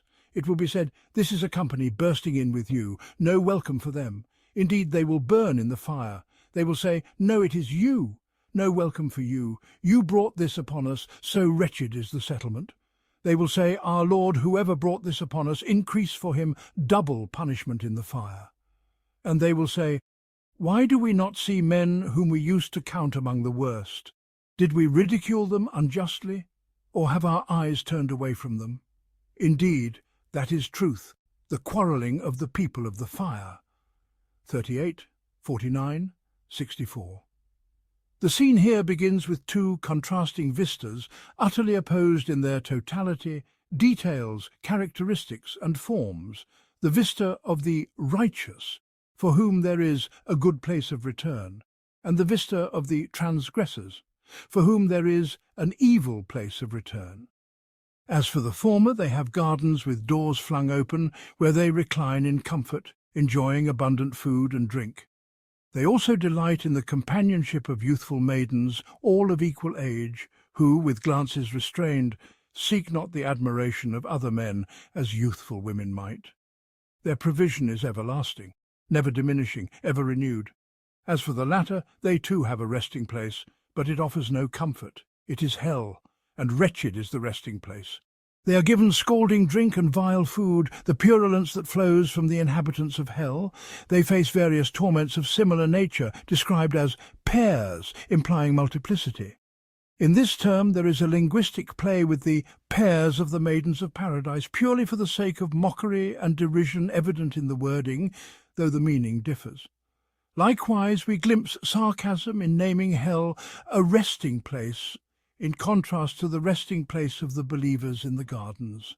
Then the scene is completed with a third vista, animated by dialogue and brought vividly before the eyes. Here we are before a group of hell's inhabitants who in the world were bound by affection and camaraderie. Today they are estranged and hostile. Some had led others astray, while others had arrogantly mocked the believers and ridiculed their claims of bliss. Behold them now, storming into the fire, troop after troop. This is the first troop, and news reaches them of the second troop's incursion. This is a company bursting in with you. What is the response? It is, no welcome for them. Indeed, they will burn in the fire. Do the insulted remain silent? Not at all. They retort, no, it is you. No welcome for you. You brought this upon us, so wretched is the settlement. Then comes a collective plea. Our Lord, whoever brought this upon us, increase for him double punishment in the fire. And then what? They begin to miss the believers, whom they had once belittled in the world, assuming superiority over them and mocking their hopes for bliss. They do not see them among the entrants to hell, and they will say, why do we not see men whom we used to count among the worst? Did we ridicule them unjustly, or have our eyes turned away from them? No, O people, your eyes have not strayed. If only you cast your gaze toward the gardens of bliss, you would find them there, reclining in comfort. Indeed, that is truth, the quarrelling of the people of the fire. And we now witness this quarrel as though it were unfolding before our very eyes. Every human soul feels the impact of this scene in the depths of its being, apprehending it and dreading, though dread may avail naught, to fall into such a fate. Surah Al-Araf 7, O children of Adam, whenever there come to you messengers from among you relating to you my verses, then whoever fears God and reforms, There will be no fear concerning them, nor will they grieve. But those who deny our signs and are arrogant toward them, those are the companions of the fire.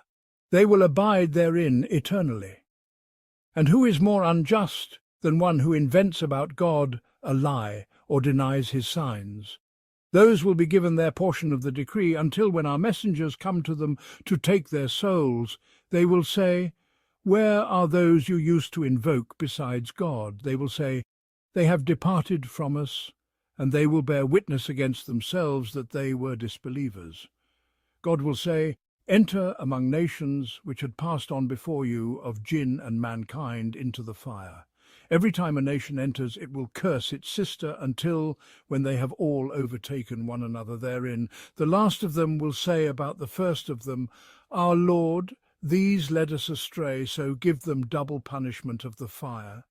He will say, 'For each is double, but you do not know.' And the first of them will say to the last of them, 'Then you had not any favor over us, so taste the punishment for what you used to earn.' Indeed, those who deny our signs and are arrogant toward them, the gates of heaven will not be opened for them, nor will they enter paradise until a camel enters into the eye of a needle. And thus do we recompense the criminals. They will have from hell a bed, and over them coverings of fire. And thus do we recompense the wrongdoers. But those who believed and did righteous deeds, we charge no soul except within its capacity. Those are the companions of paradise. They will abide therein eternally. And we will have removed whatever is within their breasts of resentment, while rivers flow beneath them. And they will say, 'Praise to God, who has guided us to this, and we would never have been guided if God had not guided us.' Certainly the messengers of our Lord had come with the truth. And they will be called, 'This is paradise, which you have been made to inherit for what you used to do.' And the companions of paradise will call out to the companions of the fire, 'We have already found what our Lord promised us to be true. Have you found what your Lord promised to be true?' They will say, 'Yes.' 7:35-44.